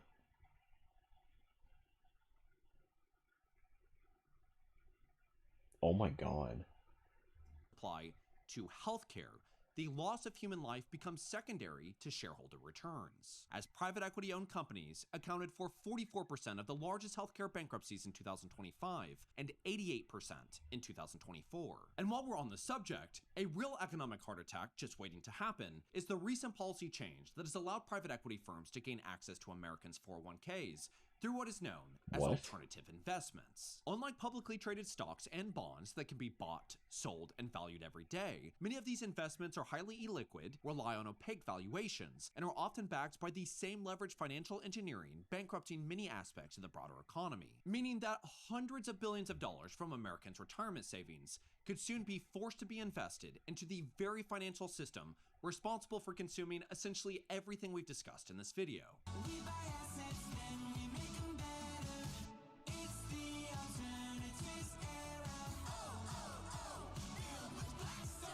Alongside private equity gutting nearly every foundational aspect of American society that took decades of sacrifice and forward-thinking from our great-grandparents, the next logical topic would be discussing how these firms are now funneling immense amounts of debt into AI data centers. Yet somehow there is an even more pressing concern. Private credit. Private credit refers to loans made outside the traditional banking system, typically issued by private equity firms, asset managers, and specialized lending funds directly to companies that either cannot or do not want to borrow from banks. Today, this market is estimated to exceed $3 trillion, roughly double the size of the subprime lending market that triggered the 2008 financial crisis. And of course, in traditional corporate circular financing fashion, many of these loans are extended to businesses already acquired through private equity buyouts, meaning the same firms that loaded companies with debt are now often refinancing that debt through private credit funds. Because these loans operate largely outside the traditional banking system, or what is known as shadow banking, they face far less regulatory oversight, often involve weaker lending standards, and frequently rely on optimistic assumptions about future growth to justify enormous amounts of debt. Essentially meaning that we do not have a clue the magnitude of debt behind many of these deals. So while private equity has already ruined businesses, housing, food, healthcare, potentially retirement accounts, and the broader economy, these same financial incentives are now beginning to consume private equity itself. After years of aggressive fundraising, rising interest rates, and a collapse in the ability to sell companies, many of these firms can no longer unload their investments without recognizing enormous losses, leaving more than $1.1 trillion trapped inside what have become known as zombie funds, rather than returning that capital to the pension funds, university endowments, and investors that finance them, allowing reinvestment into new businesses, new jobs, and future economic growth. Hundreds of billions of dollars remain trapped inside stagnant investments that are now worth only a fraction of what they once were, while private equity firms continue collecting management fees, leaving the next decade to likely be defined not only by consolidation within the private equity industry itself, but by the continued monetization of our jobs, our homes, our food, our healthcare, and our retirement, ultimately leaving us staring down the barrel of a life of owning nothing and being forced to be. And so what I hope that we're beginning to recognize is that, yes, there are many other things that are also negatively impacting the economy. It's like I just said, guys. With private equity being such a broad term, slavery never went away. It does expand beyond the scope of it's just under a new face, under a new practice. When we really zoom out and we begin to understand just how much of our everyday services are being consumed behind closed doors, it really is like a plague or a mold on the economy. When you think about private equity doubling its representation or its consumption of dentistry, think about the thousands upon thousands upon thousands of people going into what they thought was their local dentist and not only having to pay substantially more, but also maybe getting pushed into things that they don't necessarily need. And I'm not over here pointing my fingers at dentists, but it's a lot about the incentives behind driving these models. Something like a GameStop rewards program. Me realize, and I looked up, was I go to what I thought was my local dentist, and I recognized how the atmosphere in there had gotten really bad. Everybody was hectic and overwhelmed. The chairs were consistently broken. The dentist would come in, and she was still friendly and nice, but she kind of asked me what I was doing. And I'd say, what have you been up to? Do you have any summer plans? And she's like, I just hope I can get a break. I hope I can get lunch today. Yeah, maybe I can just rest for the weekend. Jeez. Oh, I don't know. Something with the kids, but I don't know. I don't know how I'll have the energy. It was like over and over and over again. But it wasn't just her. It was everybody working there. Turns out Blackstone owns it. I'm not even kidding. Like, it's that noticeable. Oh my One of the God. driving reasons why I even made this video was because I recently had to go to the eye doctor. I actually have pretty horrid eyes, but so I had to go there, get my prescription adjusted again. But when we were talking about the channel, she mentioned, yeah, you wouldn't believe how much private equity is buying all of the local doctor's offices here in the area. And I said, no way. And she said, yeah, already with the local eye doctors that we have, already 50% have been bought by private equity. And she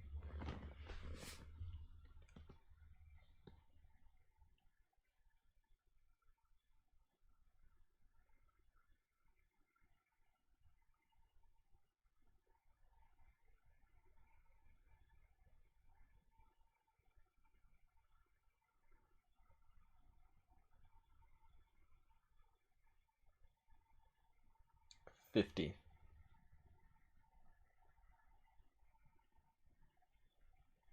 I feel like soon it might be $60.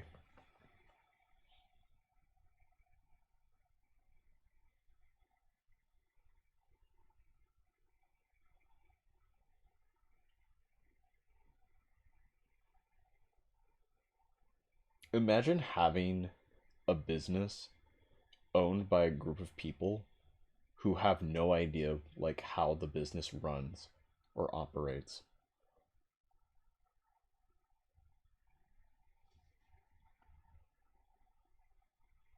And yet they profit off of that.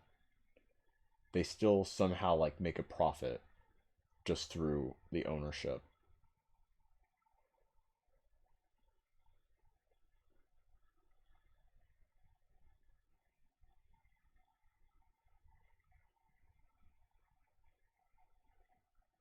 Guys, that's bad. That is really bad. said that they were offering her specifically 150% over market value. And she said, What? for most people, it's a no-brainer. They absolutely take it. And so when Yeah. you think about, going into dentistry and ophthalmology, dermatology, I know is also happening here in the Austin area. When you start to think about all of these places and you think it's your local place that you're going to go, and you realize that the incentive has drastically shifted, that's a horrible thing that's happening to us. Terrible. Not to mention how hard she's having to work to compete with these private equity-owned eye offices, because they're able to lower prices, they're able to do all these other things because they're gutting workers, they're doing all of these things. And so now it makes her look like the expensive option, even though she's doing the right thing. She's doing the thing that she said, I will never accept private equity-owned money. And in my opinion, I think that that's very motivating. But, I think that what I want to say is, this private equity bubble with the private credit and the zombie funds is just going to pop and everything's going to be fine. The reality is that that's not the case. The power is only going to consolidate. Blackstone's only going to get bigger. And there's no incentive for them to do the right thing. Like, private Never. equity, the term, There is what never it's going able to be. do could be a very positive thing. Imagine if you were giving It's never tens gonna of thousands of dollars to these be a local reality. offices to be able to combat what it is that insurance is doing or all of these other things. But that's not what's happening. And there's no incentive Nope. for them to begin doing the right thing for us. Their No. business model is extracting. They as much as they wouldn't even know what the right thing is, because they don't understand the things that go on, the things that operate the businesses they own. They don't. So they wouldn't even like fathom or even like conceptualize what even is the quote unquote right thing to do. You know? I wouldn't be surprised if like these people who have like ownership of these businesses, they like look through their catalog one day and they're like, "Wait, I own that?" Huh. Like, those advertisements for like, "Oh, how many subscription services do you have?" Right? And there's like people who have like over like, I don't know, 10 or so subscriptions, and like some they didn't even know they had. It's like that, but with like businesses. Like what? they can. And so then the question becomes, well, what is it that we do?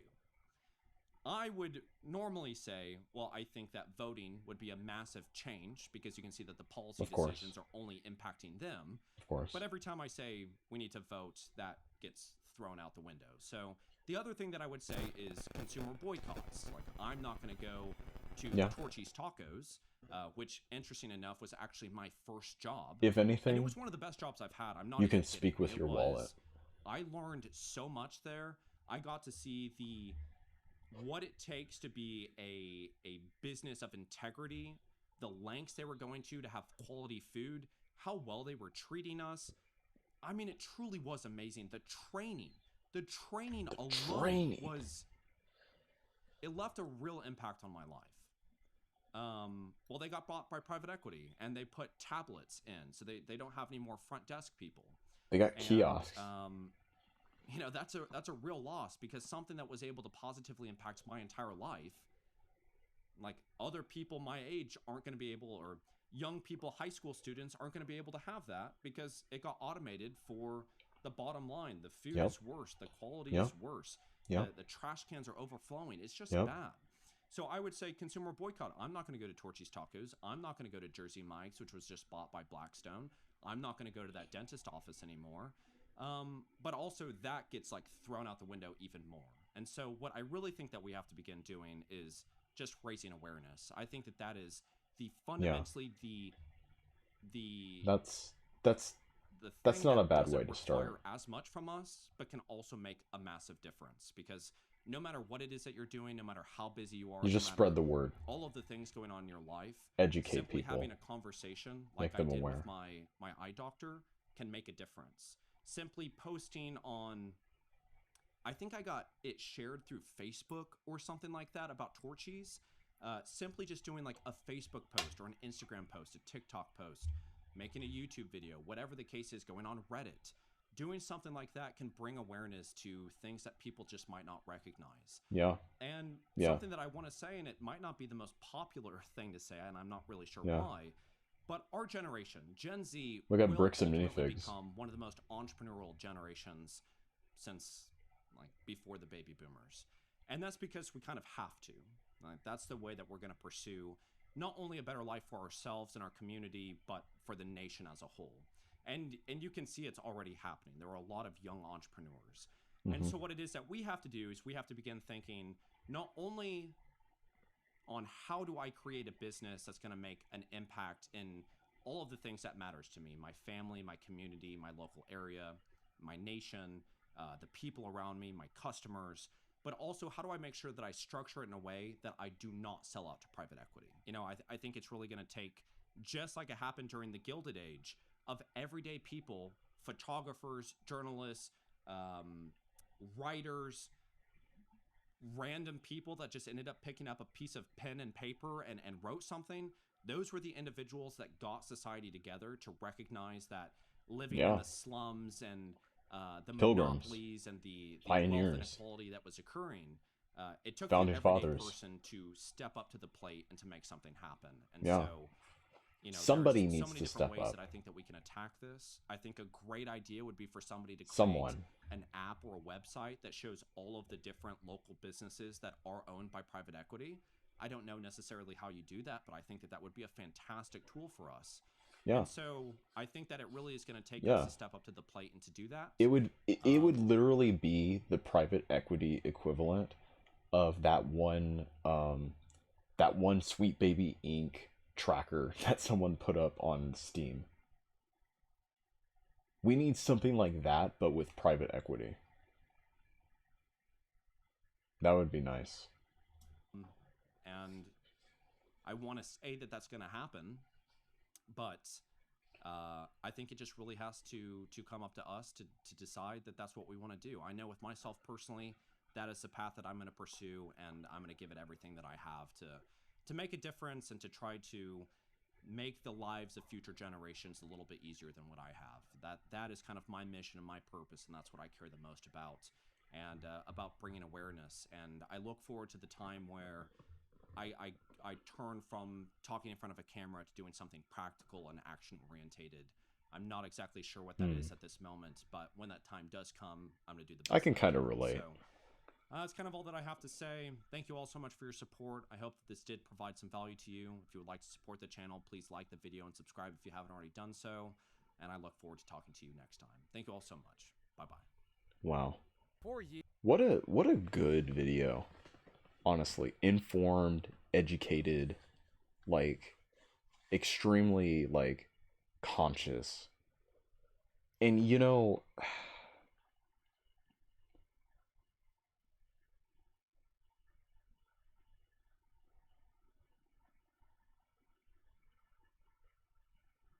it's like I told you guys, you know, like they want us to think price equals quality. That's what they want us to believe. The higher the price, the better the quality. It couldn't be any farther from the truth.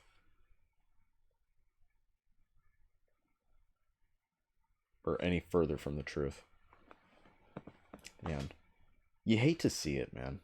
You really do. Hospitals, orthodontists, um,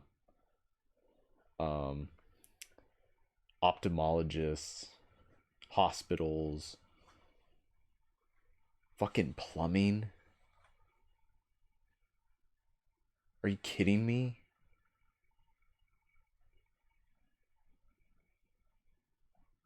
Yeah, it's a shame.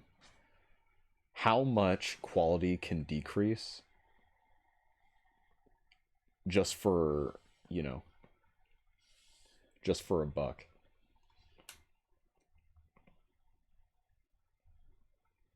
I don't know.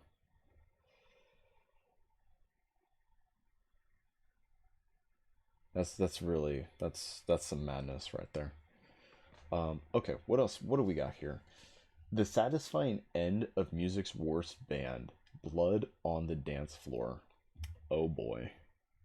Years, Blood on the Dance Floor has been one of the most controversial bands to ever come out of the scene era. The band was mocked for its music, criticized for bullying minors, and dragged into Bullying one controversy minors? after another. What the But fuck? those headlines were only the beginning, because behind What is them Ice neon Blue? hair, MySpace fame, and sold-out crowds were allegations that involved multiple underage fans. What? Accusations so serious that they would follow the group's leader for more than a decade, turning what started as a crunk-core success story into one of the darkest scandals in alternative music. But the band wasn't What the always like fuck? this, because by the time it emerged from Orlando in 2006, the internet was already changing how music careers were built, and few artists understood that shift quite like Jesus David Torres, better known as Davi Vanity. Long before TikTok, Spotify playlists, or viral short-form content, there was MySpace, a platform that allowed musicians to speak Yes, directly MySpace. with fans without relying on radio stations, I hear that's record labels, or music that's trying to make a television. And for comeback. generation of teenagers spending hours Kinda customizing curious. profiles and ranking friends, MySpace became the center of youth culture, and Blood on the Dance Floor quickly learned how to use that environment better than almost anyone else in the growing scene movement. I guess we're the first of the kind. I really did enjoy MySpace a lot better than Facebook or any of the current social medias. Like, literally, MySpace was the shit. Yet, the surprising thing Jesus. is that Blood on the Dance Floor began as a revolving door collaboration, rather than a stable band. Early contributors included Christopher Mongello and Rebecca Fugit, although lineups shifted constantly as the band searched for an identity. During those formative years, the sound evolved into what would eventually be labeled crunkcore, a genre that blended electronic beats, heavily processed vocals, elements of screamo, hip-hop rhythms, and party-focused lyrics into something that sounded perfectly suited to the colorful, chaotic aesthetic of late 2000s internet culture. Man, this just screams like Marilyn Manson, you know. Whether critics considered Corn. it music or noise almost didn't matter because Jeez. the target audience was growing at an incredible pace, and they loved the music. That's my favorite song, and I wish I were a stage security guard because you can be right by the stage. You did a great job shooting the video. I've never seen this band live, and they were fantastic in this video. But what separated Blood on the Dance Floor from many of their contemporaries was their understanding that accessibility created loyalty. Instead of maintaining distance from fans, Davi Vanity cultivated an image of constant availability through direct messages, comment sections, and online interactions. Teenagers who felt ignored at school or isolated at home suddenly Parasocials. had access to someone they viewed as a celebrity, and that relationship became one of the band's most powerful tools. And as a result, fans not only listened to the band's songs, they also felt connected to the people creating them. As the scene subculture expanded across North America, that sense of personal connection helped transform Blood on the Dance Floor from a local act into an internet phenomenon. Yet, to make matters even better for the band, a major step forward came in 2007 with the arrival of Garrett Ecstasy. His addition helped stabilize the project during a crucial period and contributed to the release of It's Hard to Be a Diamond in a Rhinestone World, an album that became closely associated with the group's early popularity. During this era, the band embraced every visual trend associated with the scene culture, including brightly colored hair, dramatic fashion choices, heavy makeup, and an intentionally over-the-top image that made them instantly recognizable online. Their music videos and promotional photos spread rapidly across MySpace Rey Mysterio. forum, and fan That's communities, emo Rey further Mysterio. increasing their visibility. However, Garrett's time in the group ended in 2009, and although the departure was often publicly explained as a result of creative disagreements and personal differences, years later, discussions surrounding his exit became connected to allegations about Davi Vanity's behavior toward underage fans that had already begun circulating behind the scenes. While many of those concerns remained largely confined to rumors at the time, the departure would later be viewed by some observers through a very different lens once more serious accusations emerged. But I will take you through that in detail later. Why is it always the people named Jesus that do the bad shit? His arrival marked You notice that? what many fans still consider Blood on the Dance Floor's commercial peak because Jay's vocals complemented Davi's style. And together, they created a partnership that significantly expanded the band's reach. Albums such as Epic in 2010 and All the Rage in 2011 helped push the group into a much larger spotlight, allowing them to move beyond internet fame and into broader youth culture. And during this period, Blood on the Dance Floor appeared on the Vans Warped Tour, one of the most important touring festivals for alternative music fans. On top of that, their merchandise became available through Hot Topic. Wow, look at this. Pokemon. Jesus. Well, I gotta give it to him. This is some creative shit here. I mean, maybe except for this shirt right here, but everything else, like, man, here, I'll move myself here. Like, even this one right here, man, I gotta give it to him. That looks pretty good. This looks like good, looks like some dope shit. Placing the band's image in shopping malls across the country. Their music also reached younger audiences through projects like the theme song for Smash's animated series, Oishi High School Battle. What? I've never seen that from Smosh. Had embedded itself within the culture of the era, particularly among teenagers who spent their time online and embraced the colorful identity of the scene movement. And as the band's visibility kept growing, another notable figure who briefly entered the story during this period was Jeffree Star. Already famous for MySpace music, Star collaborated with Blood on the Dance Floor during the Epic era. I didn't know who that was at first, but then Jeffree Star. However, I haven't heard that name in so long. Became controversial when Jeffree publicly accused Davi of being a predator and In 2010, the statements generated significant discussion within online communities and briefly created distance between the two performers. Unfortunately, the story did not end there because several years later, Jeffrey walked back portions of those criticisms after feeling the band was being victimized and collaborated with Davi again on their 2014 single Poison Apple from the album Bitchcraft, creating confusion among fans and critics alike. Looking back, that reversal would become one of many examples cited by observers who argued that warning signs surrounding Davi were frequently ignored, minimized, or pushed aside during the band's rise. Regardless, Blood on the Dance Floor remained at the height of its popularity, powered by internet fame, devoted fans, and a rapidly growing cultural footprint that seemed impossible to slow down. But the deeper people dug into the band's past, the harder it became to dismiss the accusations as internet rumors. Because what started as scattered stories shared on message boards and social media gradually formed a pattern that stretched across years, involved numerous alleged victims, and reportedly pointed back to the same person. Throughout the late 2000s and much of the 2010s, Davi built a direct relationship with fans through platforms such as MySpace and Facebook, which were especially powerful during that era because artists could communicate with followers without managers, journalists, or record labels acting as gatekeepers. For many young fans, receiving a message from a musician they admired felt personal and exciting, and according to numerous later allegations, that excitement became a vulnerability that could be exploited. According to accounts that would later be questioned by journalists and investigators, Davi allegedly used a remarkably consistent approach when interacting with young fans, many of whom were reportedly between 13 and 16 years old. Oh my god. And sometimes even way younger. Several accusers claimed they were invited into private spaces through promises of helping with merchandise, appearing in videos, attending exclusive meet and greets, or simply spending time with someone they viewed as a celebrity. But as these stories accumulated,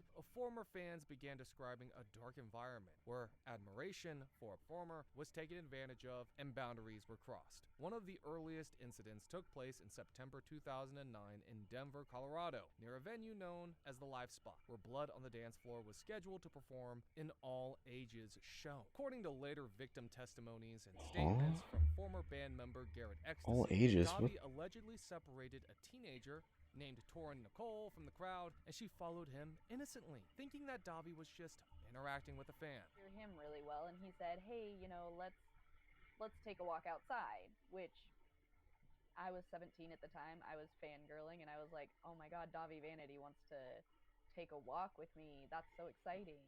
However, what happened next would traumatize Torin for years to come. To one of the stores that was just past the venue. But then he pulls me back in near an electrical box where there's kind of like an inlet. Pulled me back into this electrical area, and Chris Hansen immediately pushed me down onto my knees. Oh man. And then shoved my head on his crotch. And then he did pump once, and then he did a plate onto me. The situation escalated. What the fuck? And Davi was taken into custody on September 13th on suspicion Oh my god. of felony However, the case never moved forward. By the way, I want to see Primetime. There was no evidence even That's going to be such a good movie. Because she had cleaned herself up after the gross experience. And I think that's actually when I ran into Ariel, and she told me what had happened to her. Well, she did not specifically in detail tell me what had happened to her, just that something had happened to her. It happened. And Ariel, what do you remember about Torin's state of mind at the time? Why don't you have a seat over there? Yeah, I was there when she was telling her boyfriend about You see how this looks, As a right? result, the charges were dropped, and Davi was released and consistently denied wrongdoing, arguing that the allegations were false and pointing to the lack of a criminal conviction as evidence supporting his position. It was that night that led Garrett Ecstasy to eventually quit the band and accuse Davi of PDF stuff, but not before performing the remaining dates of the OMFG tour, where he and the other bands on the tour, including Electric Valentine and Weston Buck, concluded without Davi. With these Out names. of the tour. However, after Davi dodged this case, he posted a blog entry to the band's MySpace account, proclaiming that Garrett had been kicked out of the band for various alleged offenses. They were still including being posted on a frequent MySpace? user of unspecified drugs, stealing the band's tour van, stealing Blood on the Dance Floor from him by performing the remaining shows without him, deleting unreleased recordings, wrecking the tour van, and stealing money He from was a him. detractor. In response, Garrett posted, "Wow, to all the fans that really believe Davi's bullshit Oh, this was in lines on that 09. fucking blog, you guys need to change who your heroes are. I told you the truth. It's up to you to not believe that piece of shit. And if I stole Blood on the Dance Floor, why is Davi still continuing it?" And Garrett's side of the That's a story good makes question. more sense to some, because Yeah. around the same period, Davi was also accused by yet another girl named Ariel Klein of inappropriate sexual conduct when she was just 16 years old.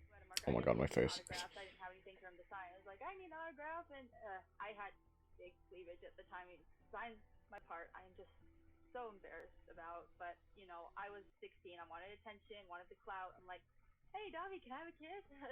Seeing this as a free meal, Davi accepted her request despite knowing that she was Don't underage, fucking say and that. proposed a different way to fulfill Ariel's wishes. So he walks me out back down the stairs. I would never frame it like to the that. venue, and we go outside, and I'm like, Nothing like this.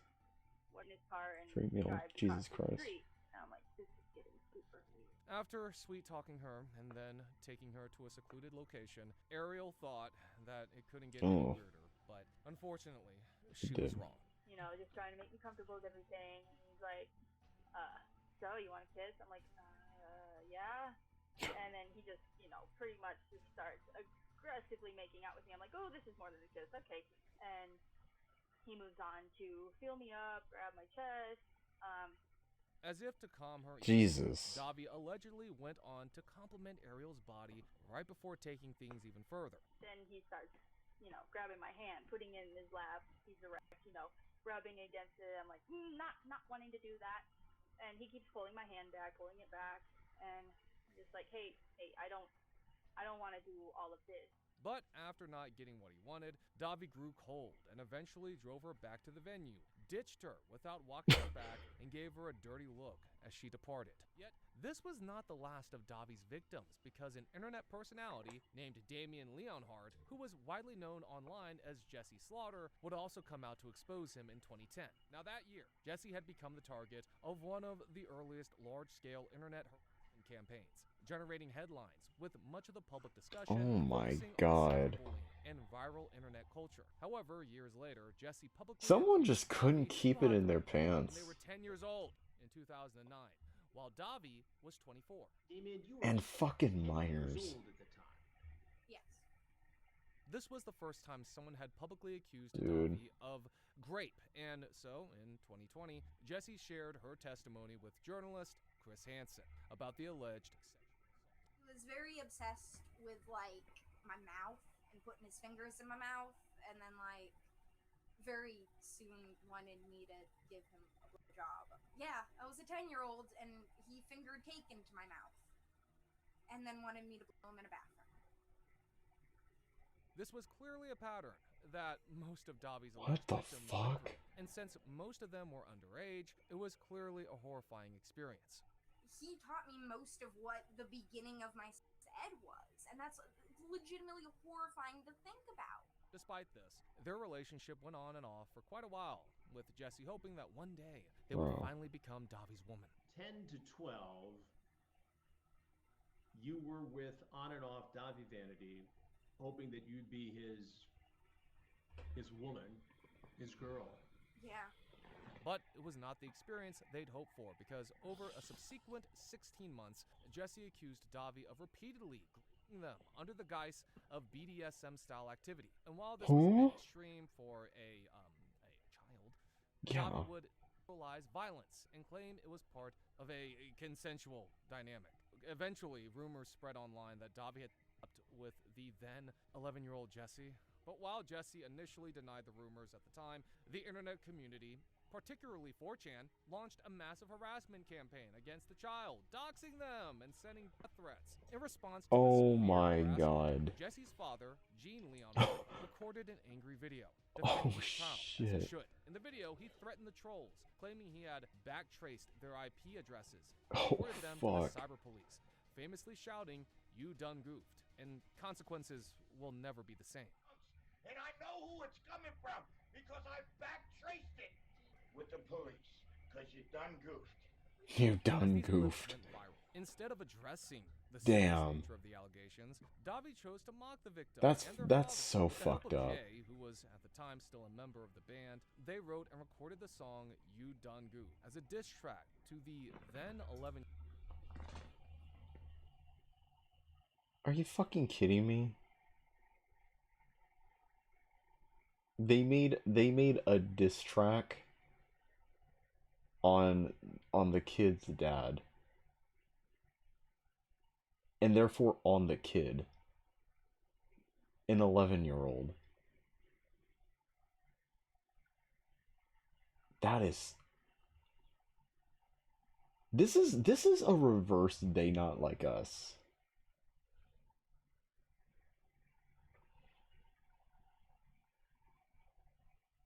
Yeah, this is a reverse Not Like Us. Like, imagine going out saying that a musician essayed you, and then not only does the internet like rag on you, okay, with lack of evidence, against you, but then said musician makes a diss track on you. Wow. This is prehistoric. Like before cancel culture. Wow. Jesse.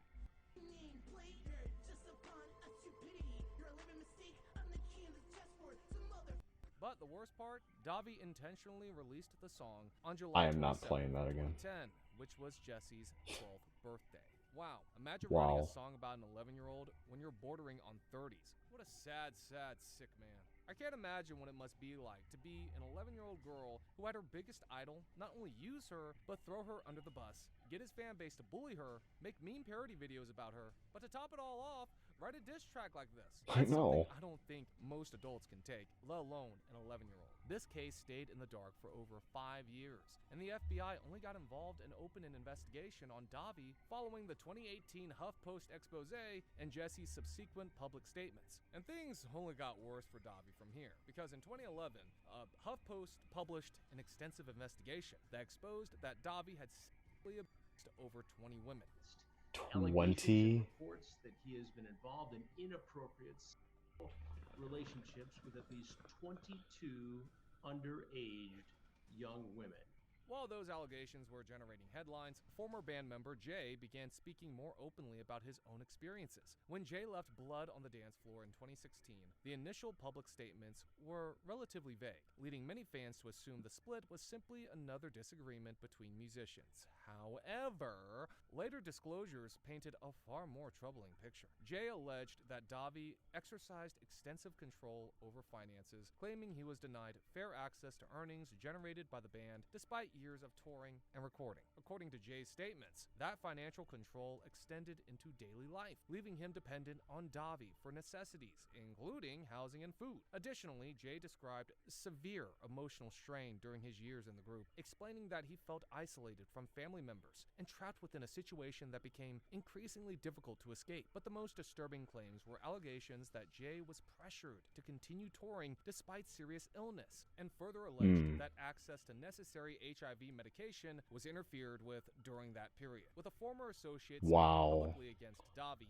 the image of blood on the dance floor increasingly shifted from a controversial scene band to a case study in how celebrity influence, fan culture, and unchecked power can create conditions where allegations remain hidden for years before finally reaching public attention. But this would not last for long. The first major structural break came in April 2019, not too long ago, when streaming platforms began removing the band's catalog. Spotify and Google Play Music took down large portions of their discography, including albums and singles that had once been heavily circulated. I would have done the same. Community, with the removals being tied to internal policy enforcement around hate content and material associated with violence. That removal had a direct impact on reach and revenue, since digital streaming had become the primary way most fans accessed music. Older fans could still find uploads on secondary sites or archived platforms, but the official presence of Blood on the Dance Floor in major digital stores became increasingly limited. And while the streaming collapse was unfolding, Chris Hansen, known for his earlier work on To Catch a Predator, launched renewed interest in online predator investigations through independent media platforms. Around 2020 and 2021, he publicly stated that he was examining the allegations connected to Davi, following the HuffPost investigation that had surfaced in 2019. As part of this effort, Chris interviewed multiple accusers on his podcast-style programming, including Megan Hood and Elizabeth Faubourg, who detailed their accounts in long-form discussions. These interviews expanded public understanding of the allegations because they were presented in an investigative format rather than short social media statements, allowing the details to be explored in greater depth.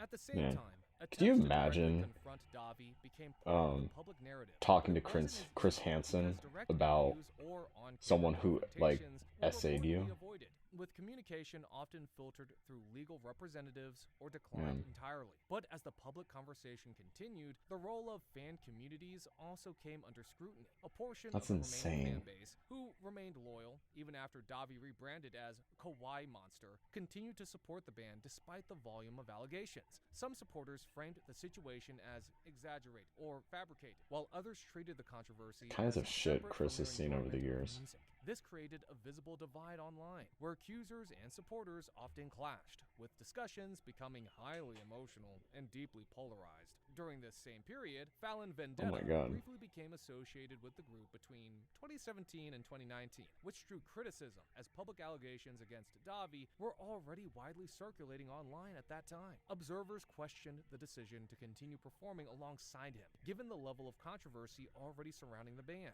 Eventually, her departure from the group was followed by a noticeable step back from public discussion of the issue, and she largely faded from the central narrative that continued to surround the band. By the mid-2020s, this combination of platform I wouldn't even know why you would join to begin with. left the band in a strange position within internet culture. Their music still existed, but their presence in mainstream digital spaces had largely The forgotten what monster. was a legacy defined by the disturbing allegations about the band's leader. And by 2026, the story of Davi sits in a very different place compared to the peak years of Blood on the Dance Floor, because the band that once filled Warped Tour stages and Hot Topic shelves now exists mostly in fragments scattered across the internet, independent uploads, and niche communities that still revisit the crunkcore era. And while Davi continues releasing music on his own terms, sometimes under variations of the Blood on the Dance Floor name, and sometimes through solo branding such as The Most Vivid Nightmares, the reach of these releases is extremely limited compared to the band's earlier distribution through mainstream platforms. What remains is a catalog that still circulates online in unofficial spaces, but without the visibility or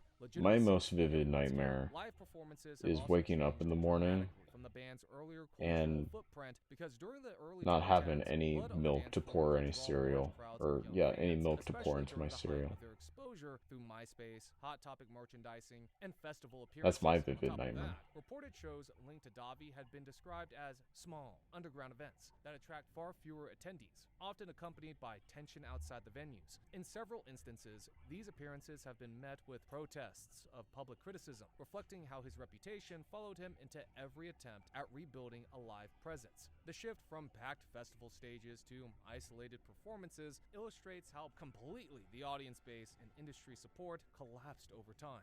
But despite the scale of allegations that accumulated across more than a decade, legal outcomes have remained limited, and this has become one of the most discussed aspects of the entire case. Even with Insane clown posse. accounts shared publicly, Davi has not faced a prison sentence, and no major conviction has resulted from the allegations. Many reports and analysis point to structural issues within the justice system, including statutes of limitations and the historical difficulty of prosecuting cases involving internet-era and long-delayed reporting. And this is because victims often came forward years after the alleged incidents, and by that time, legal pathways were already significantly restricted. While Davi's career has remained in a state of decline, decline and controversy, the people who were once connected to Blood on the Dance Floor have taken very different paths. Jay has become one of the most visible voices to emerge from the group's aftermath, building a new identity in drag performance, and gradually stepping into advocacy work focused on HIV awareness and survivor support. His public presence now often centers on themes of recovery and personal rebuilding, and his story is frequently referenced as an example of life continuing beyond a highly toxic creative environment. Garrett Ecstasy, who was part of the band during its early rise, has taken a different Jeffree Star, remaining largely absent from public life. Reviewing makeup. Music and media discussions has often been interpreted as a sign of withdrawal from an era that carried significant controversy and emotional weight, and very little verified information exists about his current activities. The accusers, however, represent the most significant legacy of the entire timeline. The individuals who spoke publicly, including those interviewed in major investigations, contributed to a record that reshaped how the band is remembered. Their testimonies, shared across interviews, articles, and podcasts, collectively formed a body of evidence that influenced platform decisions, media coverage, and public perception. Even in the absence of full legal resolution, their willingness to come forward changed the trajectory of Davi's career and effectively ended his mainstream presence. And while most of the band's members had nothing to do with what Davi was doing, they still had to take a blow for the team, simply because the man who was supposed to be leading them chose to become what people regarded as a monster. Regardless, do you think that Blood on the Dance Floor guilty by association kind of thing? By their leader? To me, I don't think so. Well, not guilty, but you know, and if you want more deep a loss of aura make sure to subscribe for association. Check out the other videos on the channel. We'll see you in the next. Peace. Man, you know, I'm pretty sure I had only heard about this band because of a video I watched of like top 100 worst songs or whatever, like some kind of list someone made, and a few of their songs were on the list. God, oh man, I would have never suspected anything like that from like the alt scene era, like the 2000s to early mid 2010s era. That is insane. Holy shit. It's always the Jesuses, man. It's always a motherfucker named Jesus. I swear. Alright. Hinge is completely fucked. A video made by our good buddy this is a video made by our good buddy Moon. Our good buddy. Our good buddy Moon. Alright. You've been single for a while, and it's starting to eat at you a little. Time is slipping by quickly, and it's not coming back. You should have found the one by now. Your friend is getting married soon. Your roommate's going out on a date tonight with a girl from Hinge. So maybe you should be on one of those apps. That's I don't know about Hinge, but it's normal, and you're not gonna find someone any other way, so why keep on waiting? So you download Hinge, and at first you see beautiful, perfect women. This is amazing. The dopamine's flying, and hours go by, and you drift in a haze, hypnotically swiping left and right, waiting for the next match notification. Over time, any matches you do get become worse and worse. Suddenly, those beautiful, perfect women don't show up anymore. But you continue, and you message these girls to no response. Sometimes you'll have a conversation, and then it fades away, but one of them continues. At least it's something. So you meet up as two strangers connected by an algorithm. You pretend it's not awkward or unnatural, and you go on the same mid-dates at the same mid-restaurants and bars with the same mid-people. Over time, you realize you have nothing in common with any of these people. If you don't try to force it, you're left with the gut punch that maybe this wasn't as easy as it seemed. The solution comes with a notification ping. Hinge Plus subscriptions are now on a discounted summer rate at the perfect time. So maybe it really was dating apps. Dating apps have a subscription. I think I've said this before, about like how recognition has a paywall now, in terms of like having a to like make your social media presence valid, right? To confirm you are who you are, to have the blue check mark, right? It's a subscription now. And dating apps is 100% one of those areas that profit or has monetized recognition into these subscription services. Oh God, Hinge, Tinder. I think, yeah, I'm pretty sure Bumble has one as well. I've never used a dating app. I don't think I ever will, to be honest. Swiping enough. So you go back to the app over and over and over. Every day you use it day and night. Over time, the subscription. And I only say think because, you know, I wouldn't be surprised if I. $54.99 So soon you're on Hinge, a Tinder, month. Bumble, Raya. 4 subscriptions now draining you weekly. No, that's false.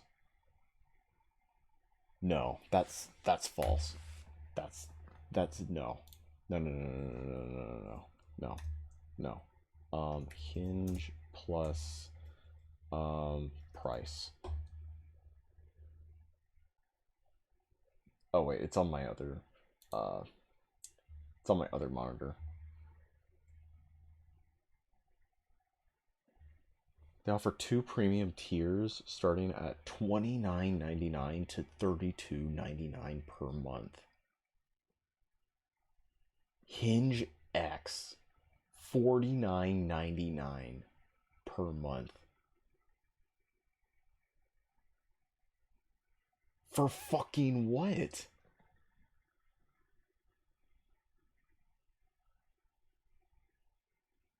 Oh my God.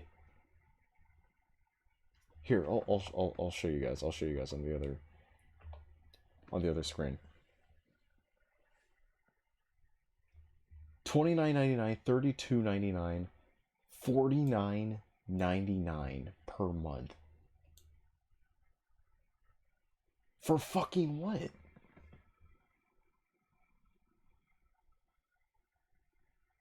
To meet somebody?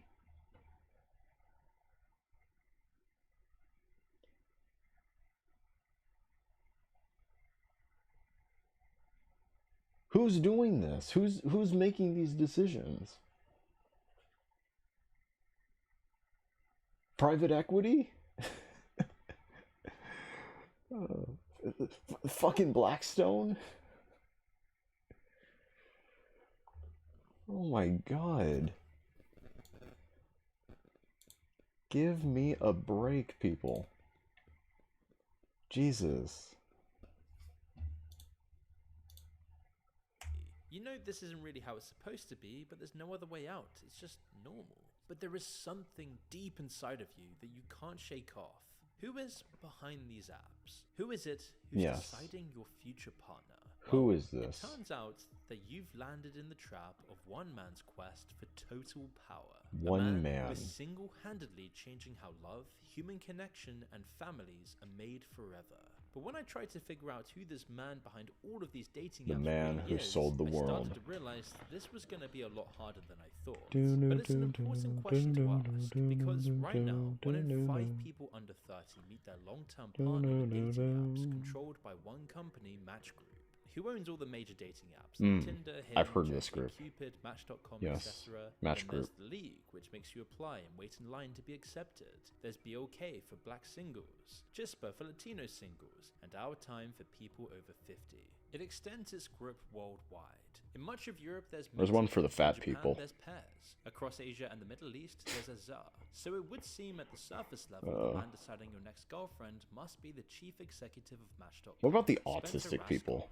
It's important. That's a better It's question. existential. There's a loneliness epidemic and a mental health crisis globally, and it's driven by the fact that people don't have human connection. Spencer and I took this Raskoff. job because Match Group is one of the only companies globally that can make a dent in it, and it's important work, and I'm having a great time. Like, If you feel lost like or Spencer lonely, he says his Raskoff. apps are the answer. This is the loneliest generation. It's the most digital generation. They actually need our types of services more than anyone. Now, they don't even want you to make the selection yourself.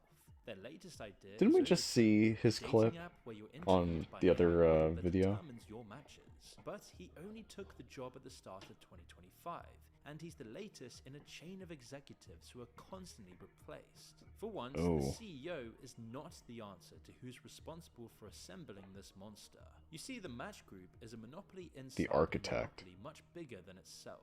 Peel them back to the board of directors and you find a connection to a vast monopoly called the IAC.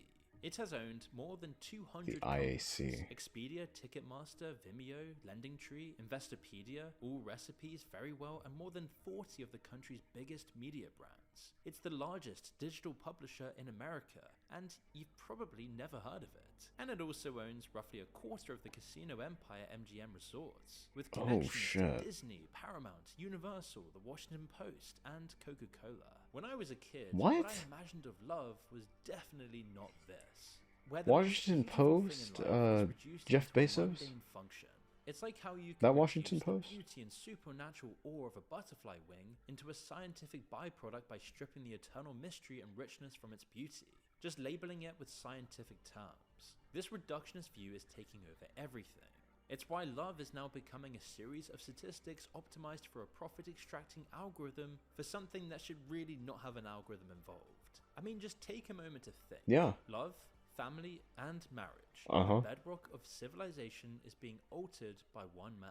So, who are we allowing to alter these very important things? Well, it turns out that Barry Diller is one of America's many elite monopolizers with a net worth of over $5 billion. When Diller talked about Match, he didn't describe a company that helps people.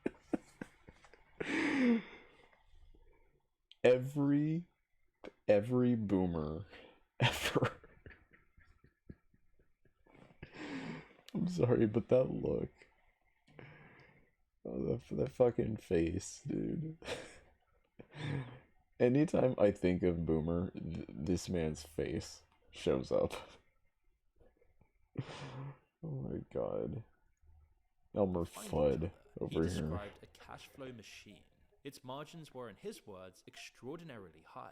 Yeah. This is what it comes down to. So he's the one who killed off dating, huh? Romantic chances. Your potential of building a family is just a cash flow Profiting machine. off of our it's loneliness. Not lost on us that the tech elites is funding the loneliness epidemic they are profiting What a from, schmuck. even if it is lost to them. You can see how they don't understand. He looks like a schmuck. There's been some criticism of dating apps like Tinder. A Vanity Fair called this the dawn of the dating apocalypse. I wonder if you're worried that, the hookup culture and the tyranny of choice might be ruining dating. Is this the end of anything? Is this the coldness of anything? Cooling down of intimacy or any other, or the endless hookupness? It's contributing to it. Laid at the feet of dating programs. That's all drivel. He describes romance as an inefficiency to be solved. Of course, boomer logic. So if you were my age, you'd be on these apps? You'd be using Tinder? Of course I would. Do you think I want to, as I did in my distant youth, do you think I want to go out and wander around, inefficiently? And by the way, world is not efficiency or not. It's a boring process. Nobody's asking for efficiency with this stuff. And Nobody it's a is. they hide behind. And Tinder is the proof. First of What the all, fuck? And what is this old man saying? Like, oh, like, do you think when I was younger I wanted to go out and meet people? You think I wanted to do that? Bitch, that's how healthy relationships are made. Like, this whole... God, COVID took so much away from us. But back then, right? It was natural to go out and find people. Like, yeah, there were dating apps, sure. But at least there was, like... It was on par with wanting to, like, actually go out to meet people in person. Like, see people organically. Once COVID hit, everybody and their mother, were glued to their screens, communicating. And we haven't left that mindset ever since. That sort of mindset has quadrupled since COVID started.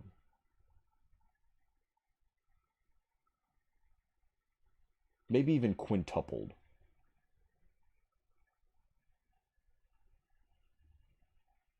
And who the fuck are you to say, like, oh, if I wanted to, like, do you think I wanted to go out in my youth, this and that? You didn't have this. You didn't have this shit. The fuck are you talking about, old fuck? And sensitive conversations are saved and centralized there. On just Tinder alone, Jesus. people swipe around 1.6 billion times a day, roughly 48 billion swipes a month, producing about 26 million matches every single day. Every swipe, every tap, every pause is recorded with a timestamp, and one estimate puts the data a single user generates at around 1.5 gigabytes a year. A French journalist called Judith Deportel used European The privacy amount law of to time request you everything spend Tinder had about looking her life. at a After a grim battle, they sent back at around a profile? 800 pages of her Facebook likes, her Instagram photos from an account she'd already deleted, her education, the age range of the men she went for, and the time and place of every conversation she'd ever had with a match. The secret was her desirability score, the thing that determines where you're put in the algorithm. If you rate highly, you're pushed to the front. If you rate poorly, your dating life will continue to get worse. And it's probably something that's controlling you right now. You've been on the apps for months, if not years now. Who's You've the had matches, best you've at had looks dates, you've spent maxing? hundreds of hours and thousands of dollars on all of it. So what are you left with? Well, there's two options. You're either isolated, afraid of speaking to people in real life, constantly overthinking your photos. Maybe my funny vanilla prompt is the problem. Maybe I don't look cultured enough, but I am cultured. If only they could see the real me. So you keep changing your profile, agonizing over your new intro lines, your new game strategy as your matches get worse and worse. You know you can do better than this, but the algorithm says no. This is what you deserve. You deserve to beg for the response of someone you're not even attracted to. Or secondly, maybe you're one of the lucky ones and finally struck it off with someone. They then become your partner. In the back of your mind, you're always aware that they weren't the top choice, or the That's how one my you sister met actually her husband wanted, but you're the one the on a algorithm dating made app. you settle for. And as you begin to fall in love with them and imagine your future with them, sometimes a thought will occur to you. Man, was I lucky to find her. Or was I? How long had she been on the app for? How many people had she been talking to? How many profiles did she go through? How easy was it for other men to do the exact same thing as me? Besides, I'm not really that special or attractive, so if I could do it, what about everyone else? And if that's the case, then how easy Those are some will it valid be when we have questions, an argument, things actually. go bad, or distance pushes us apart, for her to be taken away by those same people on that very same app? Or you think about all the other women you've seen on those apps. What if the one you chose wasn't actually the best one? You know there were hotter people with better personalities who were more thought-provoking, kinder, smarter, more empathetic. What if you matched them instead? Why are you committing to this one if you could have done better? There's thousands of people waiting for you to message them. So why are you putting all of your chips on this one if you're not even sure they're that great to begin with? And that might be a phase slowly subjective passes, answer, and you argue more, really. you shout at each other, you lose There might be the a subjective attraction, and answer to eventually it. break apart. And as you sit in your room where you started, you're alone, isolated, and bored, feeling time slip through your fingers. So you download Hinge and begin the process again. As for your data, well, that's moved at will across the entire monopoly. Yep. A 2020 investigation found Tinder was sharing user information with at least 45 companies owned by Match Group. And Of that course. OkCupid was passing users' sexuality, drug use, and political views to an outside analytics company. Each Of of course. those apps sorts you in a slightly different way, but the goal is always the same: rank people and decide who gets placed in front of who. Is there a Tinder does it with dating app for desirability score. VTubers? OkCupid asks you hundreds of questions and turns your answers into a compatibility percentage. Hinge uses Let's not a make Nobel that, okay? Prize-winning economic theory from the 1960s called the Gale-Shapley algorithm. I don't in want to which see an everyone in app the pool ranks everyone where else, you the can app do pairs that. people off in rounds. Here is the current CEO explaining how the monopoly appears to give you freedom of choice. So you have a portfolio of dating apps, and one of the things that I've always been curious about is, and look, I'm married, so I don't know. What is the distinction in your mind between the different apps? What's the differences? Our two biggest apps are Hinge and Tinder. So Hinge is for the intentional dater. The tagline is the app that's designed to be deleted. It's supposed to be your last dating app. Tinder is supposed to be your first dating app. Tinder is for possibilities. You might find your soulmate there, you might find a short-term relationship, you might find anywhere in between. So as you continue using these apps, as you continue to go on dates with people you don't even really No like comment. or care about, once your relationships end and you realize there was no spark or magic to begin with, you wonder about your parents, your grandparents, your great-grandparents. The generations Yeah. of humans for thousands of years that formed How they relationships met. with the spark of magic in real life. Looking across the Yeah. room, making eye contact, working up the courage, the resilience, and the Mhm. mental fortitude to take what you want and risk it all for a future together. But instead, you're falling into this man's plan for you. where the meaning and beauty of your life essence is replaced with simulations of it, decorating your cage so that you think your place in the servant class is freedom. You outsource your thinking Nope. to AI, you outsource your experiences to videos at home, you outsource your yearning for companionship to a subscription, Yes. and in the process forget the basic skills of life, Yes. how to signal interest. It is amazing how consistent I have been in relaying the exact same message over the course of the amount of videos we watch on these streams back to back. I'm going to say it again. These corporations want us to think that this means of digital distribution, okay, through digital purchases, subscription models, okay,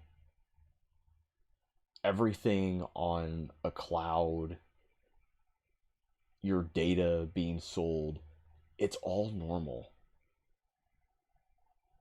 You are the sheep. You are the byproduct of a corporation monetizing your own personal life by just having this data footprint. And that's all you are. And yet here you are pre-ordering GTA 6. Here you are purchasing Black Ops 1 and Black Ops 2 on PS4 or PS5 digitally. When just a little over a month ago you were outraged over Sony pushing forward digital distribution in 2028. How funny. How funny that all works.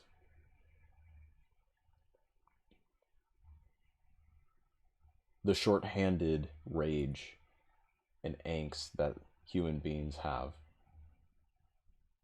And then when something comes up, boom. All is forgiven and forgotten.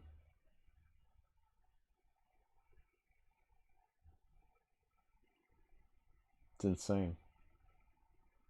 I hate to say it, but a part of me feels as though it's all deserved. With just how gullible human beings are. Easy to be manipulated. Like, I wish we could be smarter than this, but at the same time, part of me doesn't want that to happen. Another part of me thinks it shouldn't.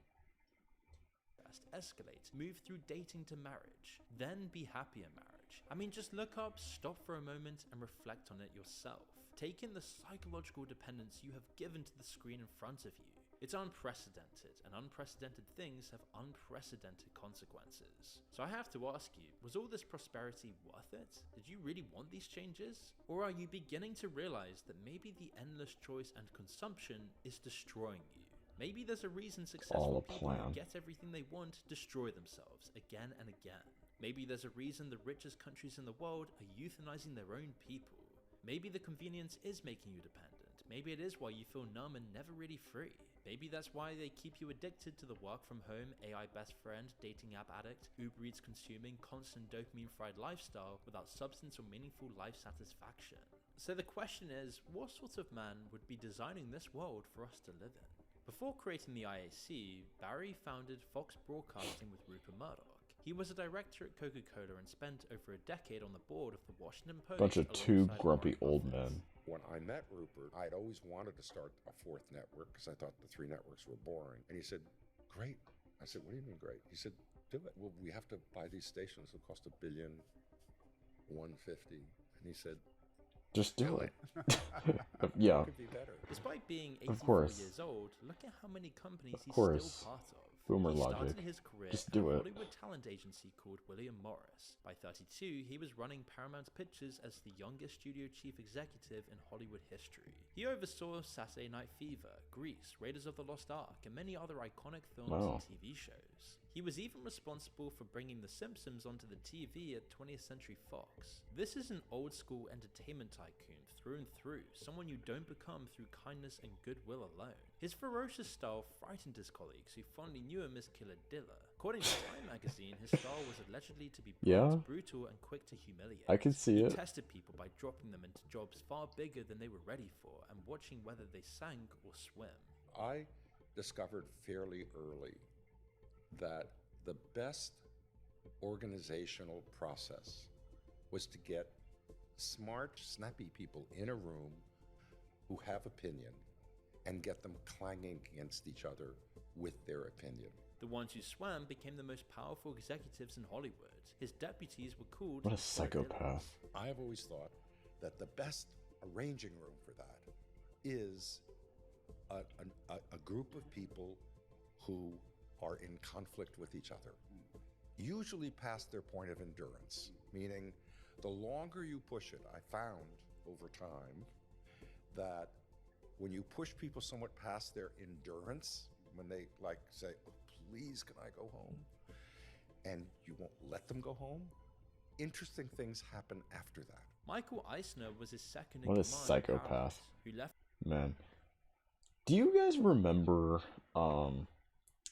if you guys have seen the first Deadpool movie, where he, was in that facility and Ajax was trying to get him to like mutate and go through all these terrible procedures until the mutation happened? That's exactly like that, but corporatized within like the corporate industry. This dude is insane. He is off his rocker. He's been off his rocker for too long. to take over Disney, then a fading studio, and turned it into the behemoth it is today.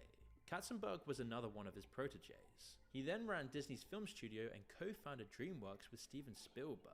Another ally, Wow. Dawn Steele, became the first woman to ever run a major Hollywood studio when she took charge of Columbia Pictures. He trained Wow. the people running Hollywood. He's Okay. also a massive Democratic Party donor and member of the Council on Foreign Relations, the elite foreign policy body Son of a which is bitch. chaired by David Rockefeller. He placed the ex-president's Son daughter, of a Chelsea bitch. Clinton, onto the boards of two of his own companies.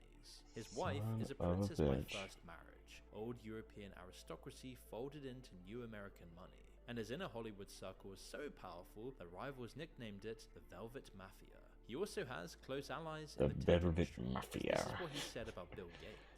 Actually, Christ. that's not fair to Bill, who I like very much, and I respect a great deal. Usually, I think people do not grow. I think they kind of, by the time they're sentient, they're relatively foolish. Gates has grown enormously My in model, I so swear. many areas of empathy, but he was mean and relentless. He is no longer that. He's a solid citizen of today and tomorrow. This came out in September 2025. Well, yeah, not he's long before established. Gates was engulfed by the Epstein files a few months later. Diller did also say how he was ferocious and understood leverage. Did you ever see anyone more competitive and aggressive than him in his heyday? At that time, he was truly ferocious, and he understood leverage. Anybody who's in any world, Not Steve Jobs. commanding, revolutionizing a world, which Gates certainly did, has got that quality. Through Diller's life, you can see how the dominant corporate forces in this world are created, often in deals behind locked doors that you have no say in. The whole group assembles every year at a party Diller and his wife throw in Beverly Hills the night before the Oscars. The guests have included Oprah Winfrey, Bradley Cooper, Diana Ross, and the former head of Google, Eric Schmidt. The next level up from that is this lockdown resort in Sun Valley, Idaho, where a boutique investment bank called Allen & Company hosts a private invitation-only retreat that the press calls the Billionaire Summer Camp. No cameras are allowed inside, but the private jets stack up at the local airport. Oh, great. Security seals off the ground. How nice. How do you know you How found nice. a super secret conference full of millionaires and billionaires in the middle of scenic Idaho? Well, you just count the private jets. Totally not sketchy as shit, by the way. Like, yeah, let's just have, like, our super secret billionaire meeting out in, like, this fancy little resort with no cameras, no microphones, nothing. Yeah, totally not suspicious at all. This is Sun Valley, Idaho. Population 1,400. But every July, the net worth of this town gets a Oh major my boost God. when the Allen and Company Conference, also known as Summer Camp for Billionaires, is in session. The guest list is a roll call of everyone who owns the modern age. Jeff Bezos, Bill Gates, Elon Musk, Mark Zuckerberg, Tim Cook, Sam Altman, Peter Thiel, Alex Karp from Palantir, Daniel Ek from Spotify, Rupert Murdoch's son Lachlan, who owns Fox News, even former directors of the CIA. The full list published by Forbes is just absolutely mind-blowing. The organizers will never confirm Jesus who's actually here. Christ. So the only way to know is actually to stand outside and watch them walk in. Dude, Tesla's it's... Elon Musk. They fucking, like... Oh my God.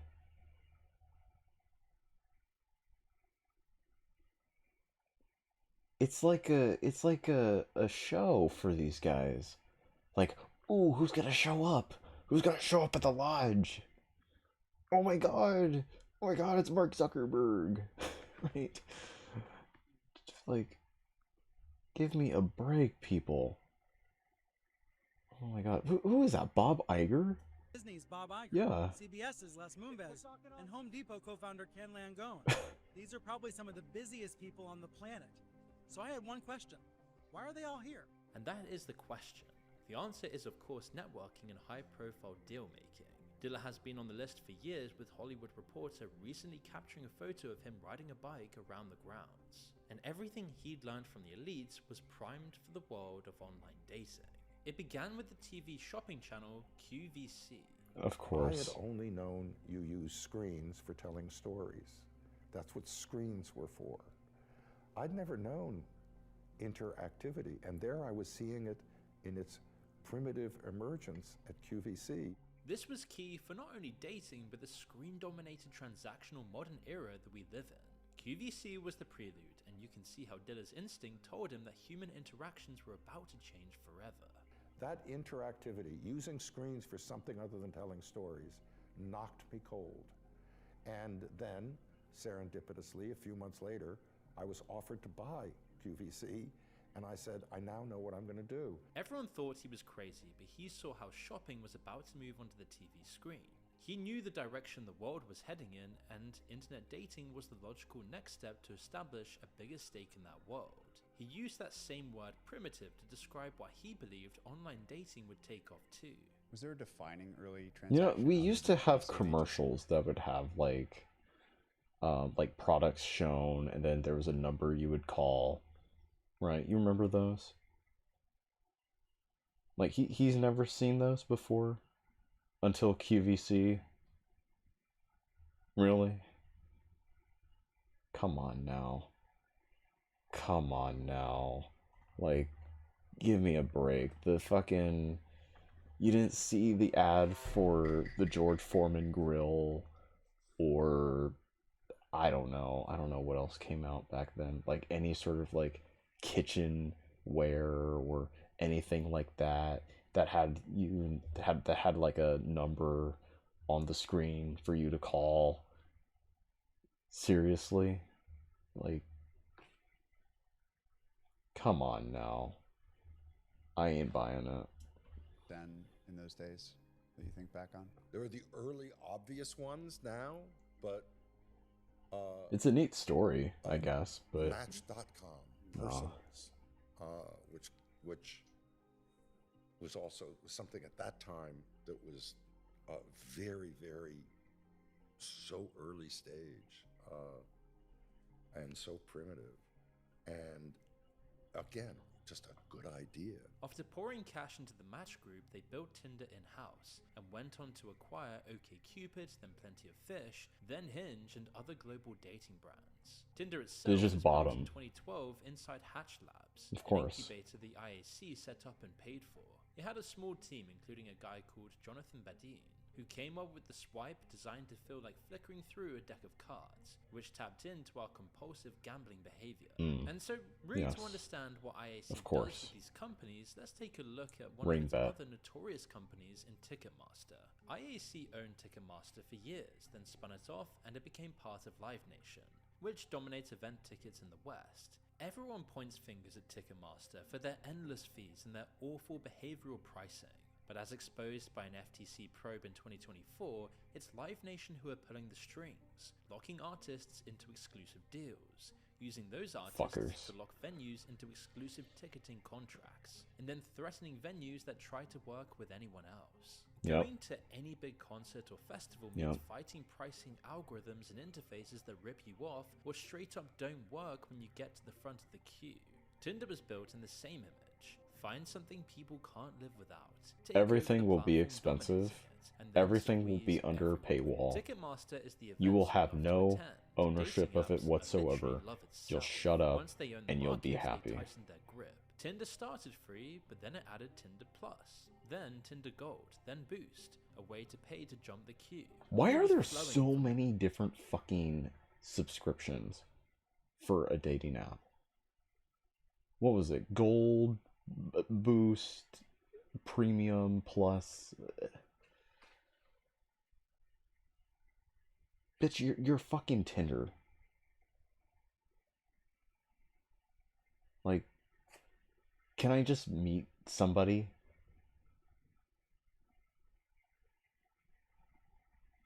Oh my god. members' pockets into the dividends for shareholders. The IAC's ultimate goal was monopolizing industries and making billionaires. And that is exactly what happened with Match Group. But it gets worse from here. This relationship wasn't I going bet. to last. Diller unexpectedly began to cut ties, though that wouldn't help anything inside the company itself. In 2015, IAC floated Match Group on the stock market, selling a minority stake to the public and keeping control of the rest. In 2020, they then spun Match off as its own company. When the split was completed, Diller personally held 16 million shares and gradually sold them for a total of about $1.9 billion. His timing as ever was flawless. Tinder's own founders had sued Match and IAC for $2 billion, accusing Diller's company of deliberately lowballing Tinder's value to cheat them out of what their stakes were worth. The case settled in 2022 for an insane $441 million, and then within months of Diller's last share leaving his hands, Match Group's stock fell off a cliff. So Barry Diller has no stake in Match Group today, and no say in how it runs. He owned it, grew it, took his billions, and then left And at the ran. perfect moment. So what did he want Just from like this? Sony. Well, Just like that Sony exec and a few others who left. When they made that announcement of going digital in 2028. Very convenient. Very convenient. They would, gather their shares and leave. He told us himself. Everything. Your love life. Those lonely nights you spend swiping. The partners that you'll meet. It's all just a giant cash flow machine where you're just another insignificant cog to In the generate machine. That's unfathomable right. wealth. I And was so just what thinking we're that. seeing today, with people more lonely than ever, with the population Your about to loneliness completely collapse in is the size, fuel. with people having less families than ever before, it all starts to make sense. Where you see, back see in 2000, depression, two psychologists ran an experiment they in a see numbers. on one Saturday, they set out 6 jars of jam for people to taste. On another, they set out 24, and that big display pulled in far more attention. Oh, I've due to heard the of this crowding before. around it. But only 3% of them actually bought a jar. At the small display, 30% did. Barry Schwartz wrote a book called The Paradox of Choice on this finding. We assume more options means more freedom, but past a certain ceiling, it inverts. With more options, your expectations inflate because you want to whittle it down to the very best option to invest in. As Schwartz Yeah. put it, choice stops liberating you and starts debilitating you. In In the dating world, this affects men the most. Yes. We all know they outnumber women on the platforms massively, meaning Yes. the paradox of choice for women is much more intense, which inevitably pushes some men to the margins where they're never chosen. But it gets so much worse than that, because there's also the matter of how they abuse your trust and personal data. In a case settled in 2025 for $14 million, the Federal Trade Commission accused the Match Group of sending non-paying users fake notifications that someone had liked them, essentially bait to make them subscribe, when many of those messages were actually coming from accounts Match had already flagged as scams. Nearly 90% Wow. turned out to be fraudulent. Almost 500,000 people bought a subscription within a day of getting one. Darker still, when a 16-month Wow. investigation found that Match checks the users of its paid service against That's sex fucked offender up. registries, but does not do the same on its free versions. There are, they admit, What? definitely registered sex offenders they can identify to users, but simply don't. When Match finally added a way to check a date's background, Oh my they God. remarkably planned to charge for it. One major lawsuit in 2024 claimed the apps were deliberately engineered to be addictive. And that popular dating apps Tinder, Hinge, and The League are portrayed by their owner Match Group as effective tools for establishing off-app relationships while secretly doing everything in its power to capture and sustain paying subscribers and keep them on app. Ryan Clarkson is representing the 6 plaintiffs. Match used the fine print in its terms of service to force the case into private arbitration away from a courtroom where it ended. And AI is only beginning to turn the screw on this terrible situation. In late 2025, Tinder announced a new AI system called Chemistry. To use it, you let the app scan your entire camera roll, it then runs facial recognition to find you, then writes up an internal description of your personality, your interests, and your life. Tinder called it a way to read your vibe, but it's been described as a surveillance system dressed up as a personality quiz, training a behavioral model on your images. They Match wanna built it know after you. partnering with OpenAI. In 2025, the man who built Oh, Hinge no. announced he was leaving to start something that we mentioned earlier, Overtone, and the pitch rejects everything here.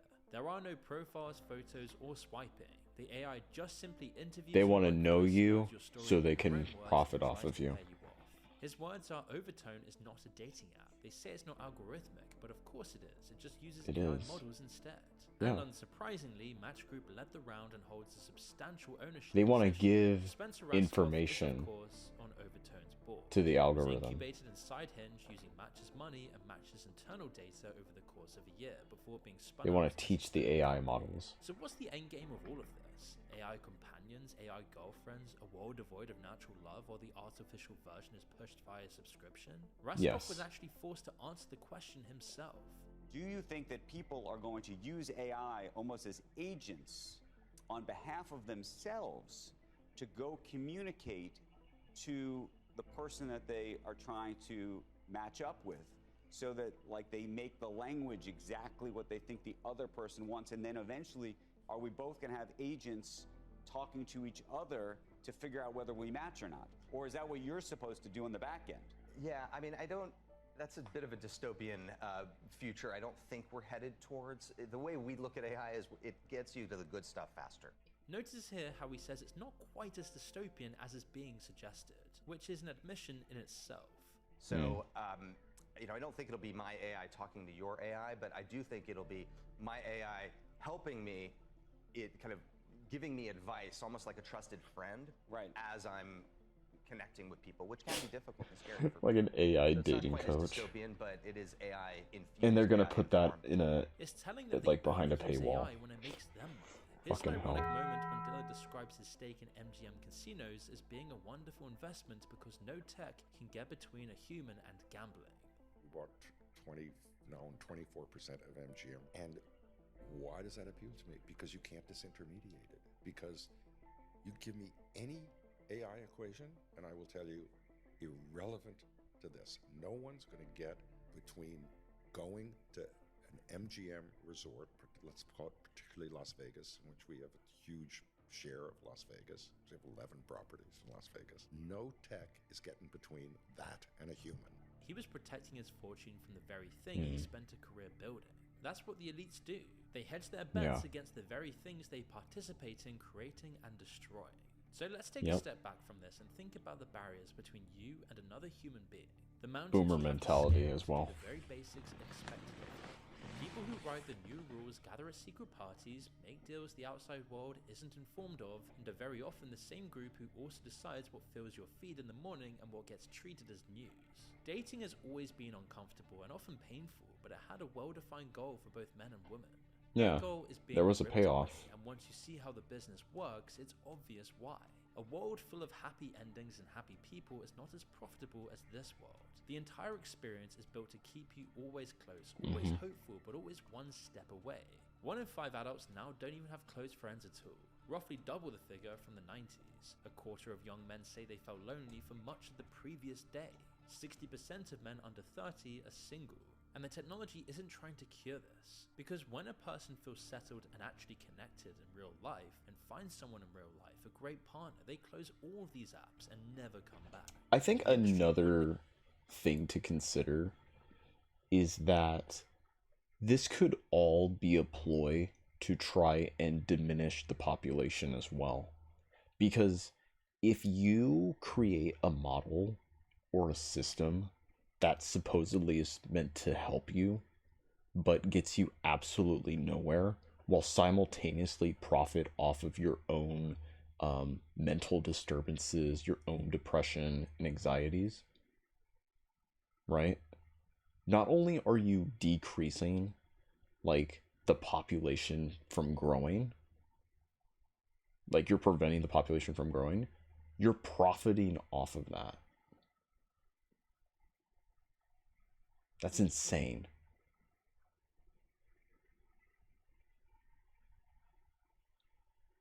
It's like Fauci. Exist if people happily met in real life Yeah. and developed beautiful relationships. And because of this, we are now all suffering from the consequences. Yeah. Man.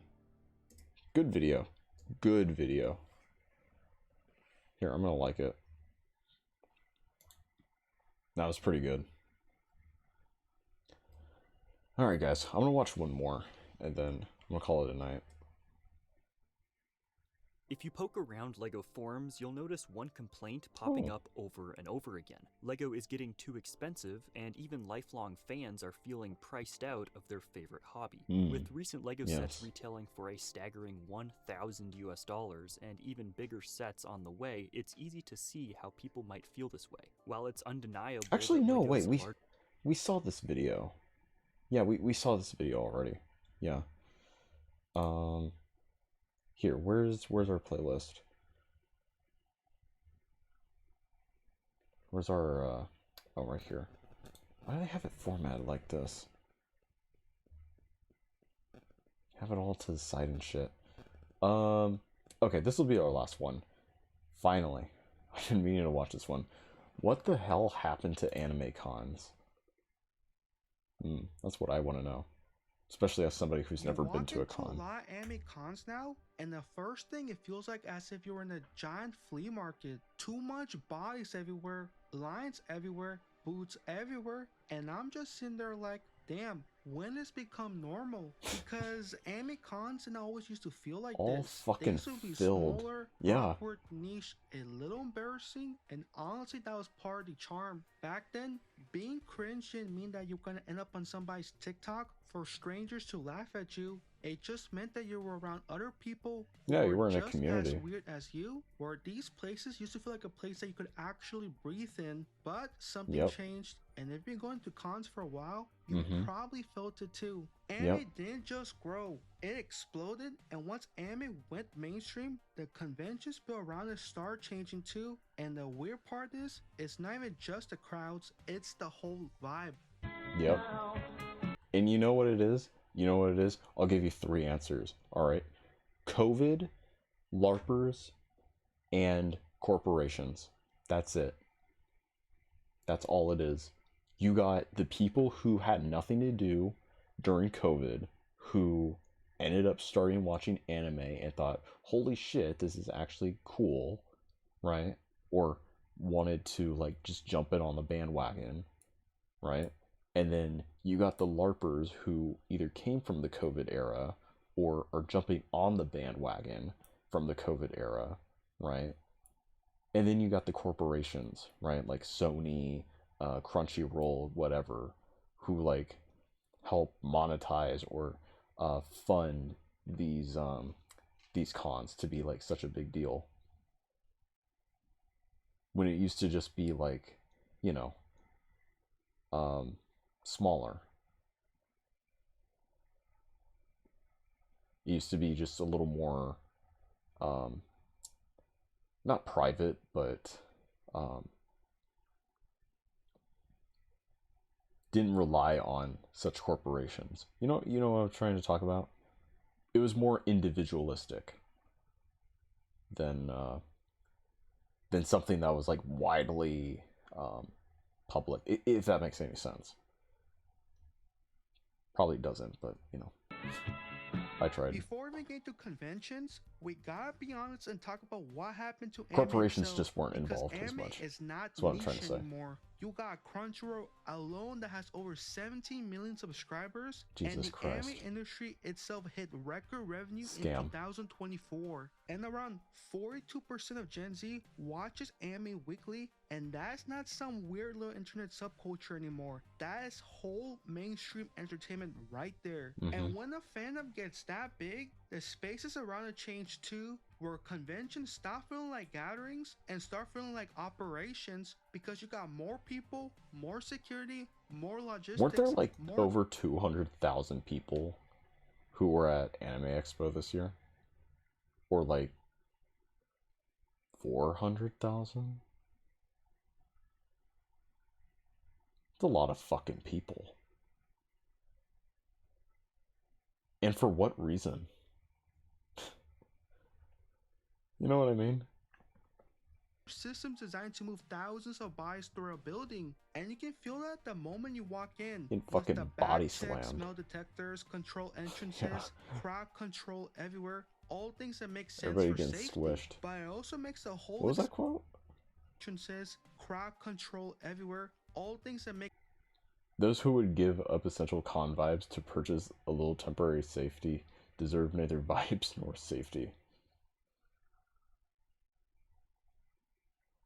sense for safety, but it also makes the whole I experience agree feel with like that less statement, a community actually. event and more like entering a damn airport terminal, because these lines are too damn big. And once events get that big, the identity starts shifting too, because Fucking some hell. conventions people still call anime cons that don't even describe themselves that way anymore. Like, take for example, SAC Anime literally markets itself as a pop culture with anime twists. It's like, what the hell is that? If you look into the guest lineup, you got some anime voice actors, and you also got some Western animation actors, game actors, and like, who even is this? I don't know. This is the first time looking at this person. And it's like, you look, and I'm not saying these people aren't talented, but like, it's not the point. The point is the identity starts getting blurry, because if I go to something called an anime convention and the event spreads itself across anime, Western cartoons, games, and general pop culture, at some point I have to ask, what What this is actually it? supposed to be for? Because anime con starts being If less it and looks less like a anime duck, become it sounds like a duck, it walks like a duck, what is it? Oh my god. God. Anything for this, right? Like, oh, how are we gonna bring people in? Just call it anime. It's the Devil May Cry show on Netflix. just one flavor inside a giant pop culture mix. Oh my And you god. can really see that shift when you hit the vendor floor, because a lot of the floor now doesn't even feel like anime culture. It feels like anime Just themed slop. retail, resellers, mass produced Resellers, merch, yep. random pop culture products, corporate booths, and a more mainstream anime. I remember at Anime Expo, well, not that I was there, but when people were like showing screenshots and stuff, I remember there was this one booth that was selling Uma Musume merchandise, and the prices were so inflated compared to their normal regular MSRP price, and you could find them cheaper on like Mercari or AliExpress. I'm talking like 80s to like over $100 for like like some of the figures, whereas like their MSRP is like $30 or $40. Or maybe even a little less.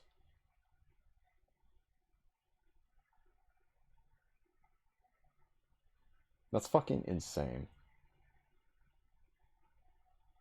And kind of pathetic in some ways.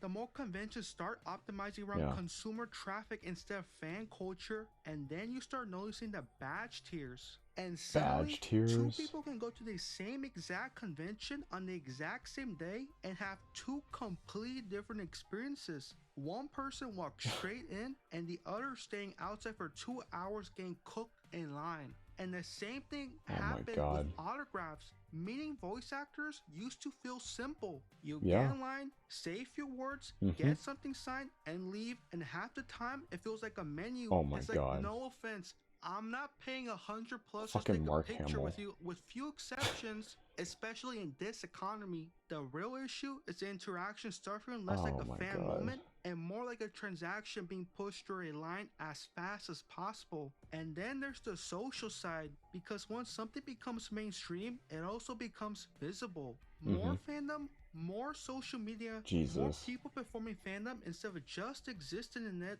Fandom used to be weird and private. Now it's something people broadcast, and that changes how people behave in those spaces. Now it's been corporatized. But they are different because once anime went mainstream, It's been capitalized. conventions stopped being built purely around the original culture, and they started being built around scale, and scale changes everything. The good news is, anime-first conventions are still possible, but it takes intentional design, clear identity, Make curated anime vendors, cons programming anime focused again. on fans instead of clout, because Hell once yeah. you lose that, the convention stops feeling like a community and starts feeling like an industry event.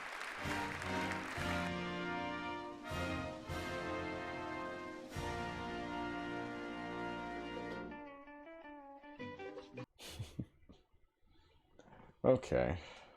Okay. Oh, man. Oh, good outro. Good outro. Alright, guys. Well, that is going to be it for today. Thank you guys very much for tuning in.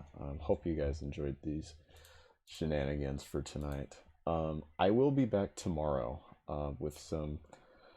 It's looking like it's going to be Persona 4 Golden. Alright? Because I don't know if I want to build something or if I want to, or if I want to continue on with Persona 4. It'll most likely be an evening stream as well, which I don't like to do evening streams on the days I have before work, so I don't know. We'll see. I'll probably not be live for that long. Probably maybe about as long as this stream, to be honest. But yeah, we'll see. But that's gonna be it for today, everybody. Thanks to everybody who tuned in. You've been a nice audience, and yeah, I'll see you all tomorrow. All right, for some more fun. Y'all take care. You have a good rest of your day or night, or better yet, why not both, right? So, anyways, y'all take care now, alright? Y'all have a good one. See ya. Peace out.